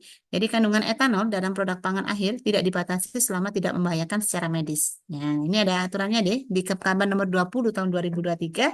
Nanti Bapak Ibu bisa membaca. Jadi kalau etanol fermentasi non khamar, kalau untuk produk pangan itu berarti padat ya. Tidak dibatasi selama tidak membahayakan secara medis. Jadi kalau untuk tape, fermentasi tape, Bapak Ibu nggak perlu dicek kadar alkoholnya. Ya, kenapa? Karena nggak ada batasan maksimal. Yang penting dia tidak membahayakan secara medis. Makanya di tape itu Bapak Ibu, kebetulan saya dari Jember, nggih. Jember itu kalau tape itu ada ini, Bu. masa masa panen ya di kemasannya itu ada dikonsumsi tanggal ini sampai ini. Berarti kalau sudah lewat itu gimana Bu? Rasanya sudah asam dan pahit. Kenapa? Fermentasi daripada singkong itu Bu diawali dengan apa? Dia pemecahan menjadi gula sederhana. Setelah gula sederhana Bapak Ibu dia akan dipecah lagi menjadi asam, asam dilanjut jadi alkohol. Ya, jadi nanti kalau ketika sudah ada alkohol berarti rasanya pahit. Jadi tape kalau Bapak Ibu biarkan lama gitu ya fermentasinya dia akan sudah menjadi alkohol dan pahit. Dan itu nggak akan ada yang mau makan kan? Kan kalau kita makan tape kan yang manis dan empuk gitu ya. Nah, ini fermentasinya belum banyak ke fermentasi alkohol. Oke. Kemudian untuk minuman Bapak Ibu, untuk minuman itu boleh difermentasi non khamr tadi ya, boleh didapatkan sertifikat halal asal produk akhirnya itu kadarnya kurang dari 0,5% dan tidak membahayakan secara medis. Jadi kalau untuk minuman fermentasi contohnya adalah cider buah ya. Cider buah baik itu buah apapun yang dia melalui proses fermentasi. Oh ini ada nanas saya fermentasikan gitu ya. Maka ada wajib dapat cek ketika ada sertifikat karena sekarang kan lagi in ya Bu. Lagi in itu di media sosial gitu ya. Itu oh kita fermentasikan nanas untuk menurunkan kadar apa gitu kan ya. Nah, itu kan fungsinya selama dia fungsinya minuman, dia kalau mau dapat sertifikat halal maka Bapak Ibu harus cek dia harus punya hasil uji di lab yang sudah bekerja sama dengan LPH dan diakui oleh BPJPH, dicek kadar alkoholnya, dia dipastikan kurang dari 0,5%. Nah, itu harus dipastikan karena dia fungsinya adalah sebagai minuman. Oke. Kemudian kandungan etanol dalam produk antara seperti rempah-rempah dan perasa ini tidak dibatasi selama produk akhir memenuhi persyaratan 1 dan 2. Oke. Jadi kalau dia ada dari rempah-rempah nih di fermentasi gitu nih. Kemudian memenuhinya gimana ya? Kalau misalnya dia produknya padat, makanan ya nggak ada batasan. Kalau produknya minuman tetap ada batasan. Bu, kalau misalnya ini tape ketan gitu ya. Gimana untuk memabukkan lah? Tapi ketan itu kan fungsinya untuk makanan gitu, tidak untuk diminum gitu. Kalau untuk diminum dia kembali ke hukum kedua Bapak Ibu. Harus kurang dari 0,5% ya. Kalau untuk makanan dia tidak ada batasan. Jadi kalau tape ketan itu kan konsumsinya makanan. Bu, tape ketannya tapi difermentasi lama supaya jadi alkohol. Nah, itu jadinya ke hukum yang kedua. Kalau dia untuk minuman harus kurang dari 0,5%. Oke. Jadi itu yang dipastikan makanan atau minuman. Oke. Itu untuk yang makanan fermentasi. Nah, kemudian ada rum Bapak Ibu. Nah, ini yang mungkin saya sempat berdebat ya, berdebat dengan kerabat juga sih gitu ya. Dia nah kan sekarang lagi in hari raya gitu ya, buat kue gitu kan ya. Nah, rum ini Bapak Ibu, rum itu adalah minuman beralkohol yang dihasilkan dari fermentasi dan distilasi molasses produk samping industri gula. Jadi rum ini Bapak Ibu adalah turunan daripada fermentasinya dia menggunakan fermentasi hamir Bapak Ibu. Jadi rum ini nggak boleh. Ya, menurut Fatwa MUI nomor 11 tahun 2009, minuman ini dianggap haram.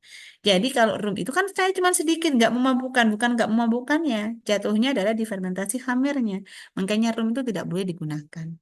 Jadi nggih, namanya rum itu berarti fermentasinya adalah fermentasi hammer. Nah itu biasanya orang-orang itu UMKM itu ngeyel Bapak Ibu. Kan nggak wangi, nggak mekar gitu kan ya. Nah kalau Bapak Ibu sebagai auditor nanti juga harus jelas gitu ya. Ini dari fermentasi hammer Bapak Ibu sedikit banyak memang tidak bisa digunakan. Gitu, nggih. Yang bisa digunakan nanti yang fermentasi non hammer. Oke. Itu untuk yang tadi bahan mikroba nih Bapak Ibu. Jadi semua turunan mikroba itu kritis Bapak Ibu. Ini harus dipastikan dari media tumbuhnya, kemudian harus dipastikan dari mikrobanya dan juga harus dipastikan dari prosesnya. Gitu, nggih. Kemudian ada lagi Bapak Ibu bahan yang digunakan untuk produksi produk halal. Biasanya itu ada bahan lain kita menyebutnya. Nggih. Di situ ada bahan tambahan, ada bahan sintetik, ada bahan campuran Bapak Ibu. Kalau bahan tambang Bapak Ibu, jadi bahan tambang yang murni tambang itu malah nggak kritis Bapak Ibu. Nggih. Oh ini tambang, tambang apa? Tambang mineral. Nah itu kalau dia murni tambang dia nggak kritis. Nggih. Kalau itu bahan sintetis, sintetisnya itu organik. Contohnya apa? Contohnya adalah gula, ya. Gula yang dia dihasilkan dari daun stevia, ya. Ini untuk orang-orang yang diabetes biasanya kan gula dari stevia. Nah pokoknya yang dia sintesis dari organik dia adalah kritis. Bapak Ibu harus pastikan prosesnya. Ya. Kalau yang dia non organik, ya. Nah, itu sintesis ini tapi non organik. Nah, Bapak Ibu cek dulu bahan yang digunakan, baik itu bahan tambahan maupun bahan penolongnya. Gitu ya. Kalau nggak ada bahan yang ditambahkan, hanya campur-campur bahan non organik, itu bisa dia nggak kritis. Tapi kalau ada bahan yang ditambahkan, dia akan menjadi bahan kritis. Oke. Untuk bahan campuran, bahan campuran itu adalah bahan yang bahan A ditambah dengan bahan B ditambah dengan bahan C itu akan menjadi kritis. Oke. Jadi itu yang perlu Bapak Ibu pastikan gitu. Ini bahan yang mana dulu ini? Nah, untuk bahan lainnya ke bahan tambang tidak kritis. Nanti Bapak Ibu akan ada di KMA 1360 tahun 2021. Oke, di bahan tambang ini. Tapi untuk sintetik dan campurannya mohon dicermati. Di situ nanti akan ada titik kritis yang harus dipastikan bahwa oleh auditor bahwa itu sudah hilang. Oke, di situ. Oke. Jadi tugasnya auditor adalah memastikan potensi daripada bahan tadi ya itu menjadi tidak halal itu hilang. Nah, ketika potensinya sudah hilang, berarti titik kritisnya sudah hilang, maka dia bisa disertifikasi halal. Oke? Oke. Pak Ibu untuk kategori bahan, nggih, saya jelaskan dulu. Nggih. Jadi bahan, tadi kita sudah menjelaskan, nggih. Di situ ada 3 kategori bahan gitu, nggih. Dari 3 kategori bahan di BPJPH, nggih. Satu adalah bahan tidak kritis atau kita sebut dengan positive list, gitu ya. Bagaimana buktinya? Kalau untuk auditor itu gimana bukti yang harus kita lampirkan, gitu ya, yang harus kita cek, gitu ya. Jadi untuk bahan yang tidak kritis, Bapak Ibu, dia masuk di KMA 1360 tahun 2021. Ya, maka dokumen pendukungnya yang Bapak Ibu wajib cek nanti adalah dokumen nggak perlu. Nah, sebenarnya kalau dia melampirkan dokumen misalnya pembelian ya nggak masalah, dia penambah aja gitu ya. Tapi kalau dia nggak melampirkan dokumen pun dia nggak apa-apa. Oke. Kemudian bahan kritis ini bahan yang harus memiliki sertifikat halal. Ya, dia masuk di KMA 748 tahun 2021 dan juga KMA nomor 944 tahun 2024. Ini syarat mutlaknya adalah sertifikat halal. Bu, kalau itu barang impor gimana? Dia wajib punya sertifikat halal Indonesia atau sertifikat halal luar negeri yang sudah diakui BPJPH. Ya, sudah bekerja sama dengan BPJPH. Oke. Jadi itu harus punya. Kalau dia punya sertifikat halal luar negeri, tapi dia belum bekerja sama atau belum dapat pengakuan dari BPJPH, maka dia tidak bisa digunakan. Ya, untuk yang bahan kritis. Ya, baik yang supplier atau suppliernya suruh ini ngurus dulu halal BPJPH-nya. Gitu, nggih. Tapi kalau dia sudah bekerja sama dan sudah dapat pengakuan dari BPJPH, maka sertifikat halal luar negeri tadi bisa digunakan. Nah, ceknya gimana? Ceknya di website BPJPH Bapak Ibu. Oke, jadi auditor harus sering-sering baca, buka literasinya di website BPJPH. Di situ sudah sangat runtut sekali di BPJPH, mulai dari regulasinya, mulai dari apa namanya peraturan-peraturan yang ada itu sudah bisa ibu, bapak dan ibu download nih, terutama auditor ini. Calon-calon auditor harus banyak literasinya, tinggi. Kenapa? Karena regulasi itu berkembang, dia menyesuaikan dengan perkembangan yang ada di lapangan, tinggi. Contohnya adalah awalnya 748 2021, kemudian diperbaikilah di 944 2024, tinggi. Karena ada hal-hal yang perlu kita yang perlu BPJPH melihat kondisi lapangan perlu disesuaikan, nggih. Jadi harus update terus nggih literasinya nanti Bapak Ibu auditor.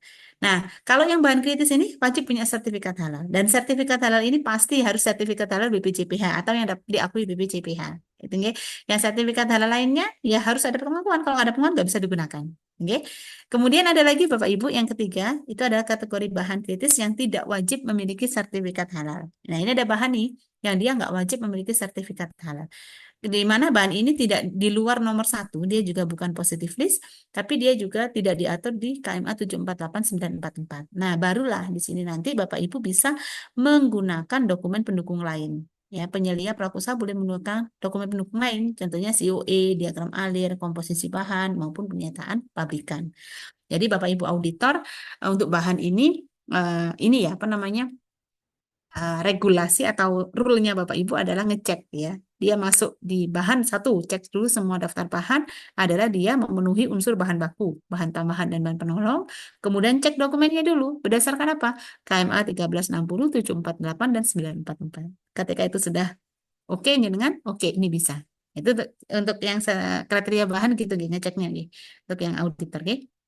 Oke, kemudian kita ke titik kritis pengolahan, nih. Pengolahan ini yang lebih ke pengolahan pangan sebenarnya, tapi mungkin bisa untuk yang lainnya, ya. Jadi titik kritisnya adalah fasilitas dan seluruh peralatan nanti dipastikan telusur halal dan bebas najis, ya. Seluruh proses dipastikan bebas dari kontaminasi silang dengan najis dan atau bahan haram. Jadi nanti Bapak Ibu wajib mengecek proses pengolahan juga, gitu ya, dari selain bahan tadi, gitu ya. Jadi pengolah dari penyediaan bahan, pengolahan, penyimpanan, pengemasan, distribusi sampai nanti dia di penyajian gitu ya untuk nanti di industri catering biasanya. Nah, itu harus dipastikan semuanya tertelusur dan dia bebas dari kontaminasi bahan haram maupun najis. Nah, itu makanya auditor nanti pasti yang untuk menentukan titik kritis itu ada dua. di bahan ya, daftar bahan, dokumen pendukung, dan juga nanti diagram alir proses. Baru nanti Bapak Ibu bisa melihat potensi di mana sih sebenarnya titik kritis daripada pelaku usaha tadi. Jadi auditor harus bisa menentukan, oh ini ada Bu produksi cider buah. Di mana ya titik kritisnya? Ya sudah harus hafal gitu ya. Oh ini adalah produk fermentasi nih, titik kritisnya di sini. Nah, dan nanti yang akan Bapak Ibu auditor konfirmasi ke pelaku usaha. Supaya apa? Supaya untuk meyakinkan kita bahwa titik kritis itu sudah hilang. Ya, sudah terusur dengan halal tadi. Oke, oke, ini mungkin tidak perlu. Nah, ini langsung. Oke, ya. Yang pertama, ini mohon maaf sebenarnya ini materi saya tapi yang untuk English gitu ya. Jadi saya ini dulu, saya translatekan ke Indonesia ya.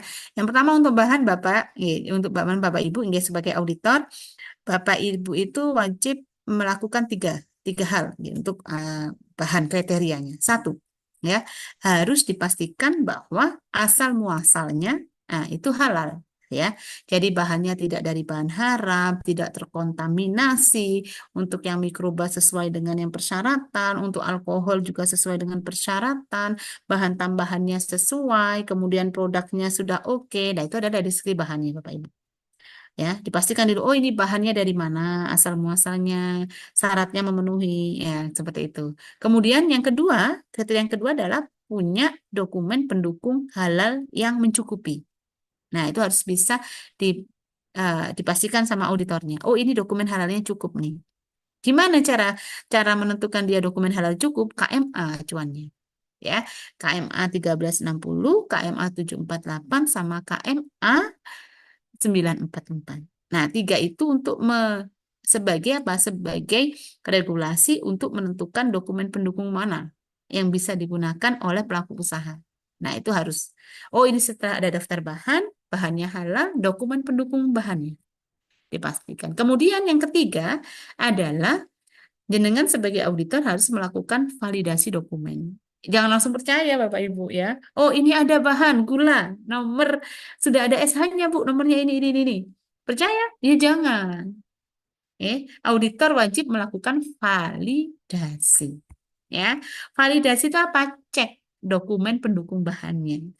Kalau dia sertifikat halal, kalau dia sertifikat halal, Bapak Ibu wajib ngecek di websitenya bbjph.halal.go.id. Di mana ngeceknya Bu validasinya? Ini, cek halal produk ya. Masukkan di sini sertifikat number-nya atau nama produknya. Nanti search, bener nggak nomornya sama dengan produknya. Nah itu ngeceknya gitu.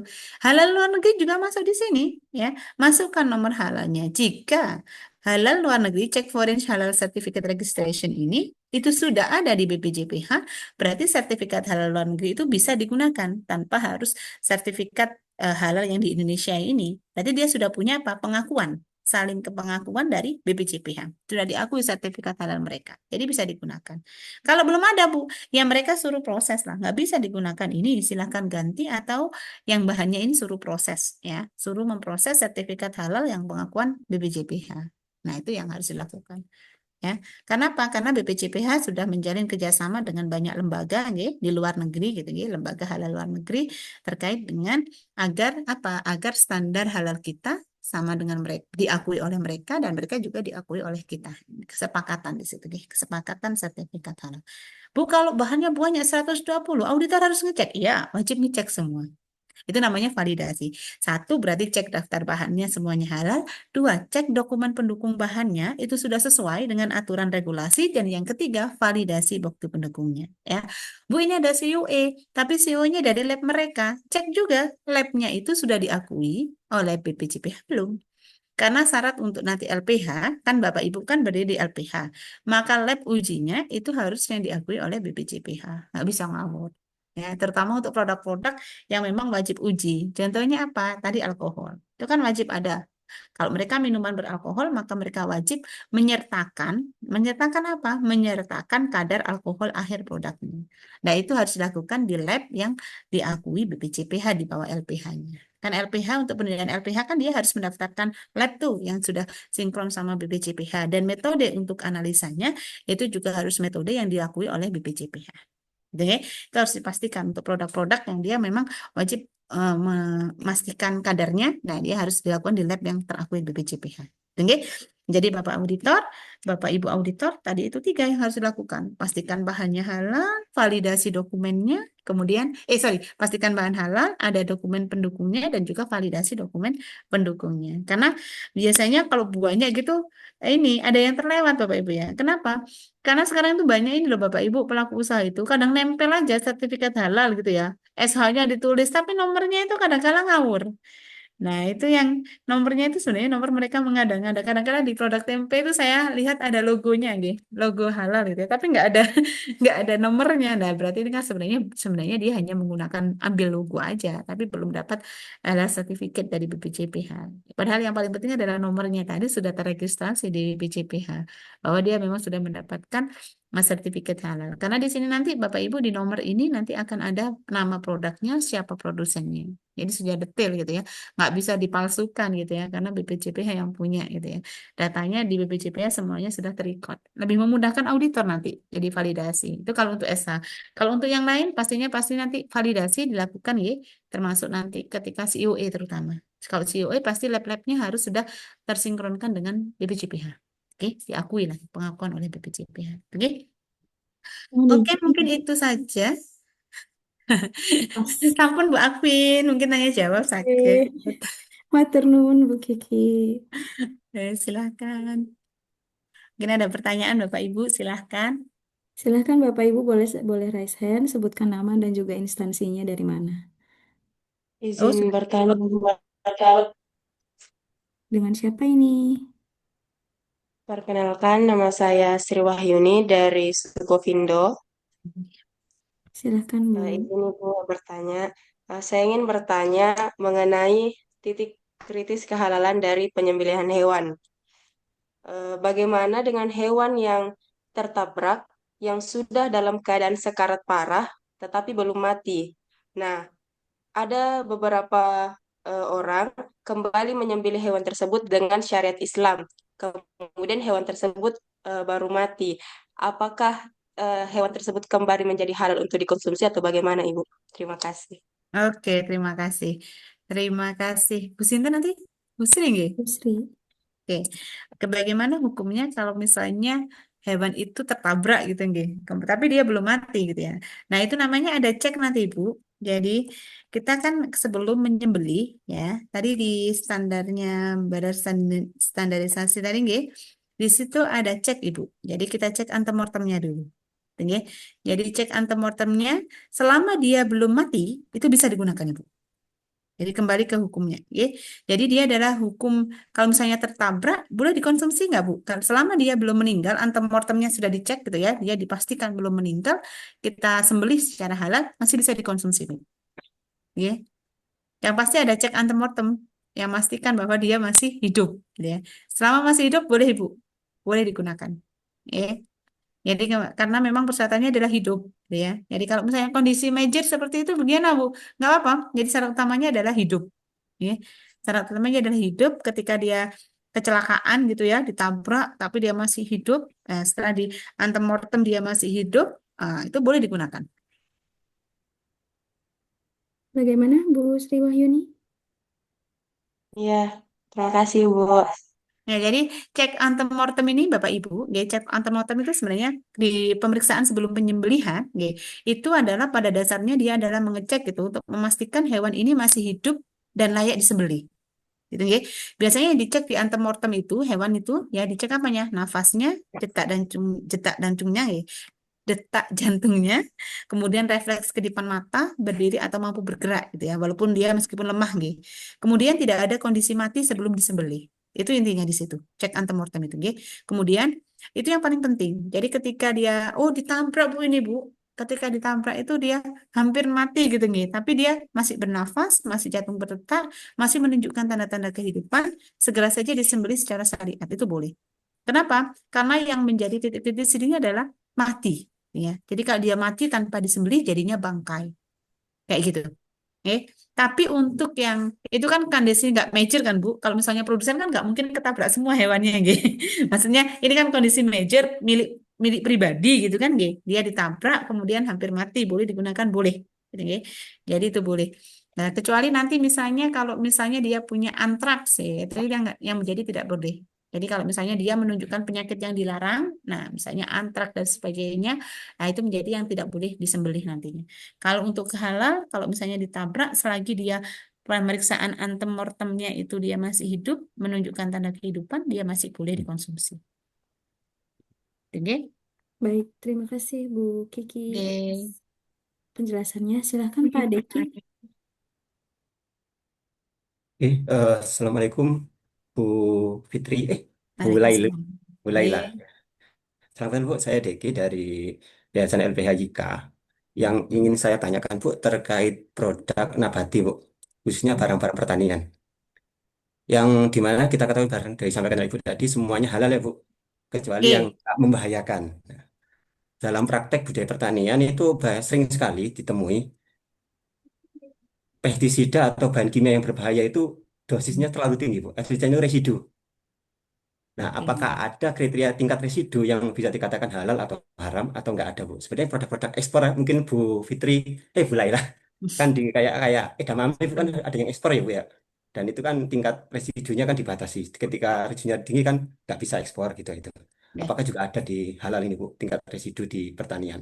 Terima Oke, kasih. baik. Terima kasih Pak Deki nggih untuk yang pertanian nggih. Oh, untuk sementara nggih Bapak nggih. Jadi kita acuannya adalah untuk bahan ini kita mengacu ke Kepkaban nggih, Kepkaban dan juga KMA nggih, Kepkaban 2023 nggih. Untuk kadar nggih, kadar chemical ya, kadar chemical kontaminasi daripada bahan nabati itu belum diatur Bapak. Mungkin ini akan diatur di kodeks dan sebagainya gitu. Ketika kita ekspor, mungkin kita pakai kodeks dan sebagainya ada aturan. Tapi untuk sertifikat halal Indonesia, itu aturannya adalah dia tidak membahayakan dan juga dia tidak memabukkan. Tapi untuk kadarnya kapan dia membahayakan untuk kontaminasi daripada tanamannya, itu belum ada aturan angka kuantitatifnya, Bapak. Jadi adanya hanya keterangan dia tidak membahayakan dan dia tidak memabukkan. Itu masih diperbolehkan untuk mendapatkan sertifikat halal. Tapi mungkin nanti kalau tujuannya adalah impor seperti itu, nggih. Nah, itu perlu dicek lagi di kodeksnya yang sudah diatur. Tapi kalau di BPJPH-nya belum, Bapak. Untuk kadar pestisida cemaran daripada positif list itu belum ada. Gitu, nggih. Gitu, Pak Deki. Berarti belum ada ya, Bu? Mungkin ke depannya bisa jadi ada, belum tahu ya. Sepertinya mungkin nanti jatuhnya di BP POM Bapak ya. Jadi Oh, Balai Pengawas Obat dan Makanan gitu. Kalau nanti tujuannya ke ini gitu. Biasanya kita kerjasama sih Bapak antara BPJPH dan juga BPOM gitu gitu. Jadi biasanya saling cek gitu gitu. Kalau untuk kadar kuantitatif biasanya memang jatuhnya nanti aturan itu regulasi itu turun di BPOM. Ya, jadi BPOM nanti yang mengatur beberapa kadar maksimal daripada chemical yang ada di dalam suatu bahan gitu. Itu biasanya jatuhnya nanti ke regulasi BPOM. Jadi di halal ini memang kita regulasinya tidak lebih lebih ke ini Bapak dari sumber bahan dan juga unsur haramnya gitu. Jadi tidak lebih ke chemicalnya kadarnya berapa itu memang yang diatur hanya sebatas alkohol karena memang alkohol ini penentu haram halalnya. Untuk keamanan biasanya memang kita mengkombinasikan dengan aturan yang ada di Balai POM.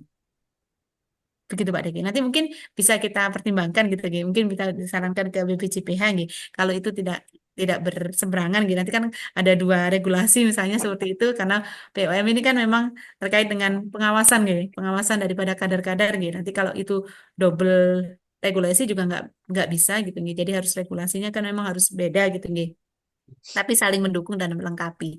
Tapi kalau memang itu sangat dibutuhkan, nanti bisa mungkin kita sounding gitu nggih ke BPJPH untuk mungkin bisa nggak dipertimbangkan itu masuk. Tapi kalau itu sudah diatur di BPP mungkin better kombinasi keduanya. Nah itu yang kita harus konfirmasi. Terima kasih Pak Deki. Nanti mungkin terima kita kasih, bisa Bu. Oke, Bu cek Ustaz. kembali gitu nggih terkait Oke, dengan residu di pestisida dan sebagainya. Baik. baik. Baik, terima kasih banyak Bu Kiki dan Pak Deki. Selanjutnya Ibu Tamara, silakan Bu. Ya, ya Bu, saya Tamara dari Mandiri, tidak dari PT. Mau izin bertanya Bu terkait dengan parfum itu kan tergolong dari kosmetik. Tapi ini parfum ini bukan tidak ada maksudnya tidak ada mereknya, biasanya yang isi ulang itu Bu. Kan biasanya permintaan dari pembeli itu kan pelarutnya itu kan menggunakan alkohol dan konsentrasinya berbeda-beda Bu. Nah itu ketentuannya gimana ya Bu ya? Apakah ada ketentuan untuk berapa persennya yang dikatakan halal atau gimana? Oke, untuk parfum ini gitu. Jadi Iya, Pak. parfum kadar alkohol pada parfum gitu nggih. Jadi kadar Iya, betul. alkohol pada parfum berapa sih sebenarnya kan kayak gitu nggih. Jadi kita Heeh. kembali ke acuan Bu ya. Kalau yang 0,5% tadi Bu, nggih. Kalau yang 0,5% tadi kurang dari 0,5% tadi memang dia khusus untuk minuman, nggih. Kalau untuk misalnya obat-obatan Bapak dan Ibu nggih, nanti mungkin saya bukakan saja nggih ke nomor 20 nggih. Ya, Iya. jadi kalau Bapak Ibu bahan deh, saya bukakan dulu ke Kepkab nomor 20 tahun 2023. Oke. Jadi di sini sudah aturannya jelas, Kepkab 20 tahun 2023. Sebentar saya ini dulu tentang SCPH nggih. Di kriteria bahan nanti Ibu bisa cermati di sini nih. Untuk kosmetik obat-obatan itu nanti larinya jatuhnya ke sini, Bu. Saya izin share nggih, Bu moderator nggih. Siap, Ibu. Iya. Ya, nah nanti Bapak Ibu auditor nanti sering-sering buka websitenya BPJPH gitu. Karena di sini semuanya ada di sini Bapak Ibu regulasi dan sebagainya gitu, terkait dan nanti bahan gitu. Karena kalau misalnya kita bahan, ini adalah Kukkaban nomor 20 tahun 2023 Bapak Ibu ya, yang belum ada revisi berarti masih kita gunakan sampai saat ini gitu gitu. Karena kita belajar tentang bahan, maka kita ada di poin B nih. Nanti poin B ini adalah bahan. Ini sebentar, ini ada 5 kriteria SCPH, kita ke poin B bahan gitu ya. Semua bahan yang bisa digunakan ada aturannya di sini yang saya jelaskan tadi termasuk nggih. Kemudian tadi ada Ibu bertanya terkait dengan berapa kadar alkohol gitu nggih untuk produk kosmetik gitu ya. Ini adalah etanol gitu nggih. Etanol yang penggunaan untuk konsumsi gitu nggih, untuk konsumsi. Di sini juga ada Bapak Ibu untuk penggunaannya untuk medis gitu ya. Untuk eh, untuk medis dan juga untuk kosmetik gitu ya. Jadi penggunaan alkohol bukan untuk dari industri khamir gitu ya. Nah, ini obat-obatan cair untuk industri fermentasi ya. Sebentar. Nah, jadi untuk obat-obatan, nggih, khamar atau hamil, untuk obat-obatan gitu, nggih, dia boleh digunakan. Nggak ada batasannya untuk ya obat-obatan. Saya jelaskan industri obat-obatan dulu. Nggih. Jadi baik hasil kimia, sintesis kimia atau petrokimia, ya untuk obat-obatan cair, ya dia tidak ada batasan, ya tidak membahayakan, tidak ada penyalahgunaan, aman sesuai, tidak digunakan secara sengaja untuk mabuk, gitu ya.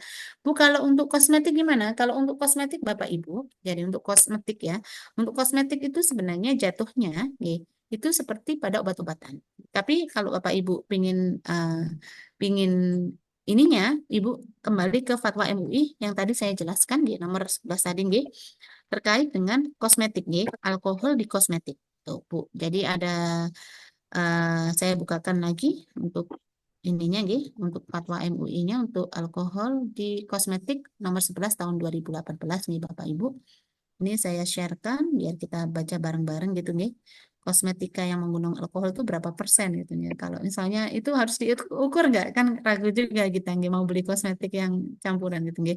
Jadi ini adalah hukum nggih. Jadi ada fatwa Majelis Ulama Indonesia dari produk kosmetika yang mengandung alkohol etanol. Seperti apa hukumnya? Dan di sini adalah aturannya Bapak Ibu. Ya. Jadi dengan memperhatikan banyak, maka di situ tidak ada ketentuan nggih. Khamir, nah enggak boleh. Oke, kalau untuk alkohol boleh, gitu ya. Berapa ketentuan hukumnya gimana? Ini adalah produk kosmetika yang mengandung khamir najis, nih. Kalau yang etanol tidak dibatasi kadarnya, Ibu. Jadi jangan khawatir, ya. Selama etanol itu bukan dari industri khamir, ya. Ini hukumnya sama dengan obat-obatan tadi. Gitu, nggih. Jadi fatwa MUI ini sudah mengatur gitu nggih, berapa sih kadar alkohol untuk kosmetik parfum, dia tidak ada batasi, tidak ada batasan. Nggih. Pada kosmetika tidak dibatasi kadarnya selama etanol yang digunakan itu bukan dari tidak berasal dari industri Hammer. Nggih. Dan secara medis dia tidak membahayakan. Jadi aturannya di halal cuma di situ saja, Bu. Jadi tidak ada batasan angkanya berapa. Nah, yang angkanya berapa itu hanya untuk makanan dan minuman. Jadi untuk obat-obatan dan juga kosmetik itu tidak ada batasan kadarnya selama dia tidak membahayakan. Seperti itu, nggih. Apa bisa dipahami, Bu? Bagaimana Bu Tamara? Sudah cukup? Baik, terima kasih banyak Bu. Oke, Eh, jadi untuk alkoholnya nggak ada masalah jadi di parfum, cuman yang pastinya bahan lainnya yang mungkin perlu diperhatikan gitu nih. Kalau memang dia alkohol ada ekstrak, berarti ekstraksinya seperti apa? Itu yang perlu diperhatikan. Kalau alkoholnya tidak ada batasan untuk itu. Yang penting non hammer saja. Nih, ada lagi? baik, masih banyak Bu Kiki, ini kurang lebih masih ada 8 penanya. Silahkan masing-masing boleh satu saja ya Bapak Ibu nantinya karena waktunya tinggal 12 menit lagi. Silahkan Pak Iqbal. Pak Iqbal, nggih, monggo. Baik, terima kasih Bu atas kesempatannya. Sebelumnya saya Muhammad Suaranya kok Iqbal. nggak dengar ya? Halo, tes, tes. Oke, kedengaran Pak, silakan. Oke, terima kasih Bu. Eh, saya izin bertanya Bu terkait tadi Renet. Oh, Renet itu Renet, kan oke. diambil, Renet diambil dari biasanya isi perut sapi atau perut hewan-hewan yang halal ya Bu. Hmm. Dan telah dipotong tadi disampaikan secara halal. Yang ingin saya Hmm. tanyakan, apabila Renet tersebut diambil dari perut sapi yang sapi tersebut tidak disembelih, kan ada metode fistula, rumainan dibolongin perutnya itu ya Bu, itu kan bisa diambil isi perutnya. Nah itu bagaimana hukum Renetnya? Karena sapinya kan tidak disembelih. Tadi Ibu sampaikan katanya soalnya disembelih seperti itu. Terima Oke, kasih Bu. baik, terima kasih Pak. Sinten nggih? Pak Iqbal nggih. Pak Iqbal tentang enzim Renet tadi nggih. Jadi syarat kehalalan Renet nggih Pak nggih. Karena tadi berasal dari bahan hewani nggih. Satu, pasti Renet itu berasal daripada hewan nggih, hewani gitu nggih. Dan dia juga harus disembelih sesuai dengan syariat. Oke, kalau misalnya dia penyembelihannya tidak sesuai dengan syariat, maka renetnya nggak bisa digunakan, Bapak. Jadi dia dari asal bahan atau source originnya untuk renet ini misalnya dari sapi atau kambing, maka dia harus dari penyembelihan yang halal. Oke. Jika dia tidak disembelih dengan sesuai syariat, maka renet tadi tidak bisa digunakan. Jadi sifatnya seperti itu nih. Tapi kemudian renet ini sudah jarang digunakan sih Bapak memang. Tapi harus dari sembelih dengan catatan tadi nih disembelih dengan sesuai syariat nih. Karena dia kan dibelah gitu kan nih. Dia harus digunakan dengan harus dari penyembelihan syariah. Kemudian akhirnya industri itu banyak bergerak ke industri renet mikroba gitu. Jadi fermentasi mikroba untuk menggantikan daripada renet tadi. Saat ini seperti itu. Jadi kalau Pak Iqbal tadi tanya, gimana kalau nggak disembelih dengan halal, Bu, yang hewan tadi? Bisa nggak renetnya digunakan? Nggak bisa, Pak. Jadi penyembelihannya harus tetap sesuai dengan syariat, gitu ya. Nah, itu berbeda ketika kita ini ya, apa namanya, eh, penyamakan kulit ya, mungkin ya. Jadi apa namanya, cecek itu loh, Pak. Jadi kan ada MUI-nya kalau penyamaan kulit nih, penyamaan kulit halal nih. Kalau misalnya tadi pertanyaannya renet nggak bisa Bapak nih. Jadi renet itu harus hewan halal dan disembelih secara halal. Gimana ceknya Di Bu? sini, Ya dicek gitu ya. Kalau nggak dicek nggak bisa gitu ya. Tapi kalau di penyamakan nih, penyamakan kulit ini bedanya nih, penyamakan kulit itu nih kulit hewan halal tapi tidak disembelih ya tidak disembelih ini nih ya tidak disembelih dengan mungkin bangkai misalnya gitu contoh sapi yang mati mungkin tanpa disembelih gitu gitu jadi kulitnya ini eh, dalam konteks nanti nih dalam konteks kita punya fatwa MUI juga terkait dengan penyamaan kulit hewan gitu, nggih. Fatwa MUI terkait dengan penyamakan kulit hewan tapi kalau untuk yang tadi renet sama kolagen dia harus disembelih dengan cara Islam itu syariat tadi, Pak. Ya, apa bisa dipahami? Renet nggak bisa ya, Pak ya? baik Ibu, terima kasih Bu. Iya, sama-sama. Baik, selanjutnya Pak Ahmad Fauzi, silahkan Pak. Baik, terima kasih Bu Laila. Mohon izin bertanya saya Fauzi. Ini eh, saya sering menemukan jika pelaku usaha itu banyak yang mempunyai supplier daging ayam yang mungkin belum tersertifikasi halal itu bagaimana prosesnya nggih? Sama untuk mengecek kehalalan bahan dari media pertumbuhan bakteri itu bagaimana nggih? Atau nuwun. Oke, yang pertama supplier ya, Pak ya. Betul, Bu. Terkait dengan supplier yang belum punya sertifikat halal ya, Pak ya. Nggih, bagaimana nggih, Bu? Hmm, kalau misalnya Bapak, jadi kalau misalnya ada pelaku usaha dia pakai supplier ya, suppliernya nggak punya sertifikat halal nih, gimana? Ya berat, bahannya halal, enggak kan Pak? Bahannya kan nggak halal berarti, belum punya sertifikat kan intinya bahannya. Nih, kalau misal itu daging ayam gitu disembelih dengan secara halal cuma belum ada Nggak bisa digunakan, Pak. sertifikasi, tetap nggak bisa gitu. Tidak bisa. Ya, Oh, jadi oke. semua KMA, semua bahan Bapak, ya semua Bapak Oke. dan Ibu, nggih, semua bahan yang masuk di KMA 748944, nggih, sertifikat halal itu bersifat mandatori, wajib, nggih. Jadi ketika ada pelaku usaha, dia bilang, oh ini sudah saya sembelih secara halal, itu ya. Jadi ini sudah menggunakan ini, maka itu tidak bisa digunakan tetap. Kenapa? Karena itu sifatnya adalah mandatory, Secara regulator dia sudah diatur bahwa itu adalah yang mengatur kewajiban memiliki sertifikat halal.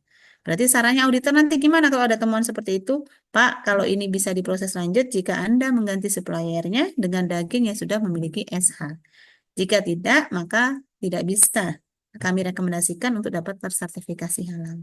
Gitu nggih. Kalau untuk yang di KMA 748944 itu tidak bisa dinego Bapak Ibu. Ya, Bu mau kalau mau surat pernyataan produsen itu di luar 944748. Oke. Mau mau di 1360 atau di luar 1360 748944 mau pernyataan produsen dan sebagainya bisa digunakan. Oke. Namun kalau untuk yang 748944 itu tidak bisa dinego lagi, memang kewajibannya adalah sertifikat halal. Kalau nggak punya tapi dipaksa sama pelaku usahanya ya sudah, jenengan sebagai auditor nanti di kesimpulan auditnya adalah merekomendasikan tidak bisa tersertifikasi halal. Begitu, nggih. Karena udah ada regulasi, based on regulation kita. Oke, Pak? Kemudian yang Oke, kedua baik. tadi. Yang kedua tadi apa ya, Pak? Kok saya sampai lupa ya? Terkait pengecekan kehalalan bahan dari media pertumbuhan bakteri itu Oke, siap. bagaimana gitu ya? Nggih. Jadi gini Bapak, untuk fermentasi, nggih, untuk produk-produk fermentasi, jadi misalnya ini kapang nih, sorry bakteri, mau kita buat fermentasi non-hammer. Nah, sebelum kita fermentasikan dia di pertumbuhan media yang besar, maka kita biasanya cek media yang kecil, Pak. Media yang kecil itu biasanya dia isinya pepton, glukos, kan seperti itu. Maka pepton, glukos yang digunakan itu, dia harus punya sertifikasi halal. Ngeceknya gimana? Berarti pelaku usaha harus lihat labelnya, label dari glukos dan juga label daripada pepton, sumber proteinnya tadi yang digunakan. Atau sumber patinya yang dia digunakan untuk pertumbuhan mikroba tadi, medianya. Kalau dia medianya nggak halal, ya misalnya buat yogurt lah Pak. Ya, Lactobacillus itu nggak langsung ditambahkan ke susu Bapak. Lactobacillus itu diternak dulu, dibanyakin dulu di media pertumbuhan, baru ditambahkan ke produk fermentasinya, ya ke bahan fermentasinya. Nah, di bahan medianya tadi, yang komposisinya tadi, nah itu harus dicek, harus ditulis sama pelaku usaha. Oh, media pertumbuhan saya menggunakan misalnya Pepton GS dengan sertifikat halal ini. Nah, untuk semua metode media pertumbuhan yang menggunakan mikroba harus ditulis itu media pertumbuhannya apa untuk mikroorganismenya. Karena mereka nggak mungkin langsung menggunakan, pasti numbuhkan dulu kalau fermentasi kan. Nah, itu harus dicek dulu. Penumbuhannya di mana dia. Nah, itu nanti Bapak dan Ibu cek dari diagram alirnya mereka dulu. Jadi dari diagramnya kelihatan tuh, oh ini bakteri, ditumbuhkan ke media, kemudian ke produk untuk membuat produknya. Nah, dicek, ditulis nggak media tumbuhnya itu sama mereka. Oh, mereka nggak nulis, Bu, langsung nulis yang besar. Nah, itu dicek langsung. Tolong dituliskan ini serta lengkapi dengan dokumen pendukung. Nah, setelah dilengkapi dokumen pendukung, Bapak Ibu tinggal cek di websitenya BPCPH. Itu sebagai langkah validasi. Validasi itu berarti memastikan bahwa bukti itu valid yang dimiliki oleh pelaku usaha. Oke, satu ada daftar bahannya, dua pelaku usaha harus melampirkan daftar pendukung bahan halalnya, tiga harus ada validasinya. Itu baru kita lihat, baru kita pastikan bahwa di sisi bahan titik kritis sudah hilang. Mengatakan, nggih? Sudah bisa dipahami kan, Pak? Baik, terima kasih Bu. Baik, terima kasih. Sepertinya sudah jam 10 ya, Mbak. Jam 9 ya, Mbak. Jam Gimana, 9 Bu? baik. Eh, Ibu, Bapak Ibu Nggih? mohon izin karena waktunya sudah tinggal 3 menit lagi.